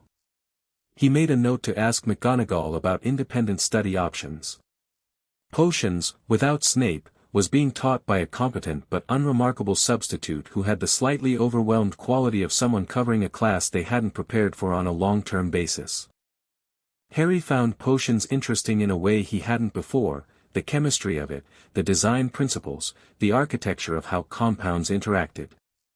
He sat in the first lesson and understood, for the first time, the elegance of what Dumbledore had done to him from a purely technical standpoint, and found he could appreciate the craft while being entirely clear about what the craft had been used for. Both things. True simultaneously. He was finding, generally, that the world was more complex now that he could see it clearly, not less. He'd expected clarity to simplify things, and it did simplify some things. His own feelings were more legible, his decisions were faster and cleaner, his understanding of people's motivations more accurate. But the world itself was more textured, more layered, more full of things that were simultaneously true and contradictory. He found he didn't mind. He found, actually, that the complexity was one of the things that made it interesting. The students were complicated in their own ways. The school had processed the news over the past 3 weeks the way schools processed large external events, by talking about it constantly, feverishly, until the talking itself became exhausted and the event was absorbed into the background reality of the institution and life continued on top of it. Most students, Harry found, were not processing it primarily in terms of him, they were processing it in terms of themselves, in terms of what it meant that the headmaster they trusted had been found guilty of things that were difficult to understand in full. The Gryffindors largely came down on the side of outrage. The Hufflepuffs, with characteristic thoroughness, were discussing the ethics of ends and means in common room sessions that had apparently been going for 2 weeks. The Ravenclaws had produced an unofficial analytical pamphlet that Hermione had read and described as intellectually rigorous but emotionally absent, which Harry thought was accurate. Draco Malfoy did not do any of these things. Draco Malfoy looked at Harry twice in the first 3 days, once in the corridor, once in the Great Hall, with an expression that was more complicated than anything Harry had seen on his face in 5 years of mutual contempt, and both times, Harry held his gaze for a moment without hostility and then moved on, because whatever Draco Malfoy was working through, it was his own process, and Harry's relationship to the Malfoy family's complications was currently limited to the fact that Narcissa had helped build the evidentiary record. He'd leave it there for now. The person who surprised him most was Seamus Finnegan, who had been the most publicly vocal about disbelieving Harry's Voldemort account the previous year, who had argued loudly and with conviction that Harry was attention-seeking and Dumbledore would never be involved in anything wrong, and who appeared in the dormitory on Harry's 3rd night back and sat on the end of his own bed and said, without apparent rehearsal, "I was wrong. About last year, about the Prophet, about all of it. I want to say that." Harry looked at him. "And about this," Seamus said, gesturing vaguely at everything the gesture could encompass. "The compounds. What was done to you?" "I didn't, it's hard to understand it fully. But I'm trying." He paused. "I thought you should know someone's trying." "Thanks, Seamus," Harry said. "Dean made me come," Seamus admitted. "I know," Harry said. "You still came." Seamus looked slightly relieved and went back to his side of the dormitory, and Harry turned back to his book and found that the exchange had cost him nothing and mattered more than it had any objective reason to matter, which was possibly the clearest demonstration of something he'd been trying to articulate to himself since the compounds cleared, that human things didn't need to be large to be real. Amelia Bones sent him a briefing every 3 days, as agreed. The secondary prosecution was moving at the speed of thorough rather than fast, which she told him up front and which he accepted. Cassius Rowe had entered a full guilty plea in exchange for cooperation and a reduced sentence, 3 years, community service at St. Mungo's developing countermeasures for compound-based violations, which Harry found an appropriate irony. Mundungus Fletcher's sentencing was pending and would involve a spell-enforced cooperation arrangement rather than incarceration, which Amelia had told him with the tone of someone who found the arrangement distasteful but effective. Doge had received a formal censure and a significant fine, his ward placing confirmed as accessory rather than principal, which the Wisingamot had accepted as a reasonable distinction. The unnamed St. Mungo's healer from 1982 had been identified. Her name was Rowena Clearwater, retired, 73, living in Somerset, and she had signed a sworn statement confirming that she had conducted initial compound administration on a child brought by Albus Dumbledore in early 1982 and had been told the administration was protective. She had not asked questions because Albus Dumbledore had told her not to, and she had complied with that for 30 years and was now, she said in her statement, not able to sleep. She received a formal caution and a mandatory disclosure order. The journal had been opened by the forensic team and its contents were, Amelia said with characteristic understatement, extensive. The trial record had been expanded accordingly. The appeals process was ongoing, but the Wisingamot's evidentiary standard meant the appeals were procedural rather than substantive. Nobody was seriously arguing the evidence was wrong. Dumbledore was in a ministry facility in a location not publicly disclosed. He had, by all accounts Harry received, settled into his situation with the equanimity of a man who had decided to use the time for the examination he'd mentioned in court. He sent no communications to Harry, which Harry had specifically requested, and the request had been honored. Harry thought about him occasionally. Not with the compound-mediated softness that had always smoothed those thoughts before, with the actual complicated feeling of someone who had genuinely been wronged by a person they had genuinely, in some portion, loved. The love had been real. The loyalty had been engineered on top of something real. Separating those layers was the slow work, the work that didn't have a completion date the way the investigation did. He was doing it, though. Steadily. Without rushing it and without suppressing it. He was finding that this was what he did now, he did hard things steadily, without suppressing them, and let them take the time they took. 6 weeks after the sentencing, Harry asked McGonagall for access to the Hogwarts ward architecture. This was not a standard student request. She looked at him across her desk with the expression she was increasingly using for his particular category of request, the one that combined professional caution with the growing understanding that the person across from her was operating at a level that professional caution hadn't been designed to manage. To what purpose, she asked. The school's defensive wards, Harry said. I've been feeling them since I got back.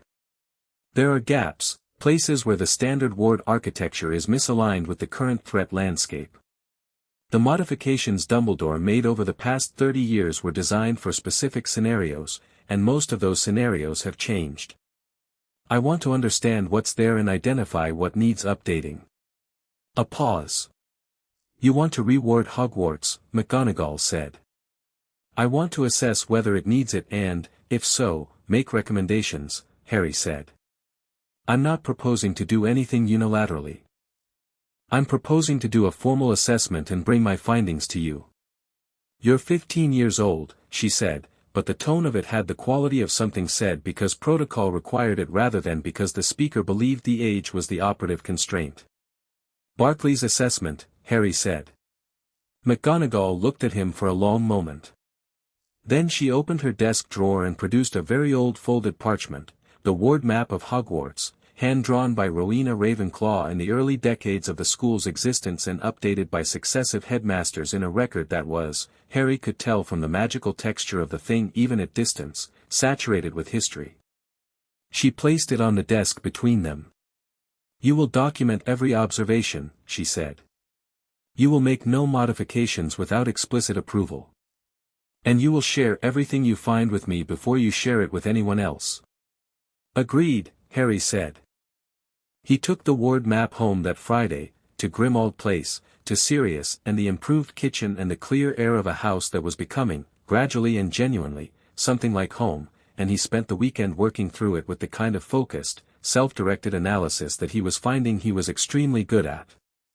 He could see the ward architecture three-dimensionally in his mind, turning it, examining the joins, identifying the places where the old design had been patched rather than rebuilt and the patches had not held as well as fresh construction would have. Sirius came into the kitchen on Saturday morning with coffee and watched Harry work for a while. "What are you doing?" he said. "Hogwarts Ward Assessment." Sirius looked at the parchment covered in Harry's notations. "McGonagall gave you the ward map?" "Yes." "A beat." "You know, when I was at school," Sirius said, "James once got access to the Quidditch equipment shed after hours, which at the time we considered the high point of institutional rule-bending. Were you expecting something similar from me?" "I was expecting something impressive," Sirius said. "This still surprises me slightly." He set down the coffee. "What are you finding?" "The eastern boundary wards haven't been properly maintained since 1973, Harry said, pointing to a section of the map. "They're structurally sound but the monitoring layer is degraded, something could enter through there without the standard detection triggering. And here," he pointed to the section covering the forest boundary, "there's a gap in the dark creature ward that correlates with the positions the Dementors held during my third year. The modification that was made to accommodate them was never reversed when they left." "Dumbledore left the Dementor gap in the wards," Sirius said flatly. "He left a lot of things," Harry said. Sirius was quiet for a moment, looking at the map. "You're going to fix it." "I'm going to recommend fixes," Harry said. "There's a difference." "Right now there is," Sirius said, with the tone of someone who is fairly confident the difference will not be indefinitely maintained. Harry smiled at the ward map. "Go make breakfast," he said. The letter from the International Confederation of Wizards arrived on a Monday morning in November, addressed to Harry directly in an official weight envelope with a seal that Hermione, looking over his shoulder at breakfast, identified with a small intake of breath. Harry opened it. It was from the office of the new Supreme Mugwump, the position that had been vacated when Dumbledore was stripped of his roles and was currently filled on an interim basis by a Swiss wizard named Celestin who had been dealing with the fallout of the Dumbledore proceedings with the slightly dazed competence of someone who had stepped into a job that was larger than they'd applied for. The letter was formal, carefully worded, and ultimately direct. The ICW was aware of the Hogwarts diagnostic findings and their implications, aware of the compound analysis and the resulting assessment of Harry's magical capacity, and was formally requesting that Harry consider, at his own discretion and pace, a meeting with their research and magical assessment team. Not as a subject. As a consultant. Harry read it twice. He folded it and placed it in his jacket pocket. "What is it?" Hermione asked. "The ICW wants to talk to me," he said. "About?" "My assessment of the current state of international dark wizard containment protocols," Harry said, with the specific tone of someone who is not making this up. Hermione blinked. Then she said, "Well," and went back to her toast with the expression of someone updating a mental model. "You're 15, Ron said, helpfully. "So people keep mentioning," Harry said. He wrote back to Celestin's office that afternoon, a brief, professional response that confirmed his receipt of the letter, stated that he was open to a meeting at a time of his choosing in the new year, and requested that the agenda be circulated in advance. He signed it Harry James Potter, no titles, no deferential phrasing, nothing that performed humility he didn't feel. He sent it and went to Quidditch practice. The pitch was cold and the sky was low and grey with the specific grey of November that promised nothing but more grey, and he kicked off and felt the firebolt's immediate, honest response and he climbed until the castle below him was a model of itself and the grounds were a map and the wind was clean and cold and completely indifferent to anything about him except his weight and speed. He thought about the ICW letter. He thought about the ward map. He thought about the defense lessons he'd been supplementing independently with texts from the library that the curriculum didn't cover, and about the specific pleasure of learning things because he wanted to understand them rather than because someone had decided he should be told them. He thought about the prophecy. It sat in the background of everything, the way it always had, but differently now, not as a sentence delivered to him, not as a fate handed down by forces he hadn't consented to, but as information. Information about a real situation involving a real threat that he was, entirely without the compound-mediated management, going to have to address. He thought about what Dumbledore had said in the courtroom, a weapon that knew what it was might choose not to be used. He thought about the implication, that knowing changed the choosing, that a fully himself Harry Potter would have found a different solution, a solution of power rather than sacrifice. Maybe. Maybe not. He genuinely didn't know, and he'd made his peace with not knowing, with the territory of choices that could never be retrospectively examined. What he did know was that he was going to approach the problem from the beginning, from his own understanding, with every tool actually available to him, and that the solution he found would be one he'd chosen and examined and decided on, not one that had been engineered into him while he was learning to walk. The wind shifted. He adjusted his angle and the firebolt responded like an extension of his thought, which it almost was, the connection between wizard and broom being something that operated closer to instinct than intention when you were doing it right. He dove. Not the controlled freefall he'd been performing since third year. Longer, faster, the full commitment of it, the ground coming up with the specific certainty of something real and serious, the air loud around him, the world narrowing to the angle and the speed and the pure present tense immediacy of it. He pulled out at the last possible moment, the broom's tip grazing the grass, and leveled out in a long flat arc over the pitch at a height of roughly 3 feet, which was showing off and he knew it and didn't particularly care. He climbed back to height and hovered. The castle sat below him in the grey November afternoon, lit from within, students moving in the visible windows, smoke from the kitchen chimneys, the lake flat and dark and still. 5 years of his life. 5 years of this place, imperfectly experienced, incompletely felt, seen through filters that had made the colors slightly wrong. He was seeing it clearly now. He found he was glad he'd come back. Glad for the cold and the grey and the insufficiently comprehensive defense curriculum and the ward map on McGonagall's desk and Seamus saying I was wrong on the edge of his bed and Neville's uncomplicated warmth and the specific pleasure of sitting in transfiguration and understanding what was actually being taught. Glad for all of it, the ordinary institutional texture of a school that was also the most magical place in Britain, imperfect and extraordinary in his. More than it had ever been, in the specific sense that he was actually present in it now, actually himself inside it. He landed and walked back toward the castle, and the cold air was clean on his face, and the windows were lit warm in the grey, and from somewhere inside he could hear the distant sound of the evening meal beginning, the accumulated noise of hundreds of people in the same large room, which was a sound that had meant safety to him since he was 11 years old even when the safety wasn't entirely real. It was real enough now. He pushed open the door and went in.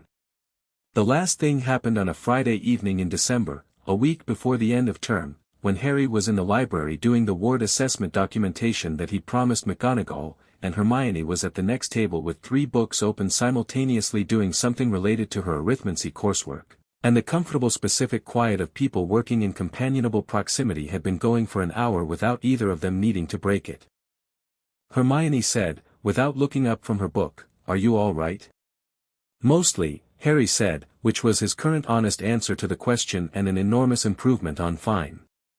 "The appeal was denied," she said. "I saw the brief come through on Amelia's update." "I know," he said. "She owed me this morning." "Good," Hermione said. She turned a page. "I was thinking about what you said. About figuring out who you are." "Yes. Have you figured it out?" Harry looked at the ward map in front of him. He thought about the question properly, not the quick response version, not the deflection, but the actual answer as honestly as he could construct it. "I'm figuring it out," he said. "It's not the kind of thing that finishes. I know some of it, I know what I care about, what I find interesting, what kind of person I want to be in a way that's mine rather than designed. I know the difference between what I feel genuinely and what I was made to feel, which is partly good and partly difficult because some of the engineered things were covering real things and now the real things don't have the cover anymore." He paused. "But mostly I know that I want to be present for it. For all of it. The daily ordinary version of my own life, without the management. Just, present." Hermione was quiet for a moment. Then she said, "That seems exactly right." "High praise," Harry said. "Don't push it," she said, and turned another page. He went back to the ward map, and she went back to her arithmancy, and the library was quiet around them, and outside the windows December was doing what December in Scotland did, which was be cold and dark and completely serious about both. The term ended. The students went home. The castle went quiet in the particular way that castles went quiet when the people who inhabited them were temporarily elsewhere, not empty, because Hogwarts was never truly empty, but resting, the way a living thing rested, the way something vast and old and full of its own purpose rested between purposes. Harry stayed for 3 days after the other students left. Not because he had to.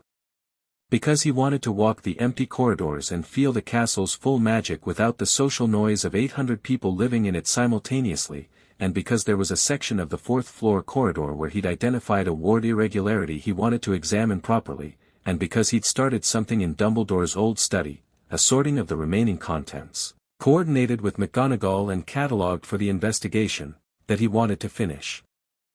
On the 3rd day, he stood in the headmaster's study for what he planned to be the last time in this particular capacity, the cataloguing done, the room back in the order it had been before the investigation had moved through it, and he stood in the center of it and looked at it, the whirring instruments, some of which were running again under McGonagall's direction, the portraits of headmasters past who watched him with expressions ranging from scholarly interest to something more complex. The perch where Fawkes had sat, still empty.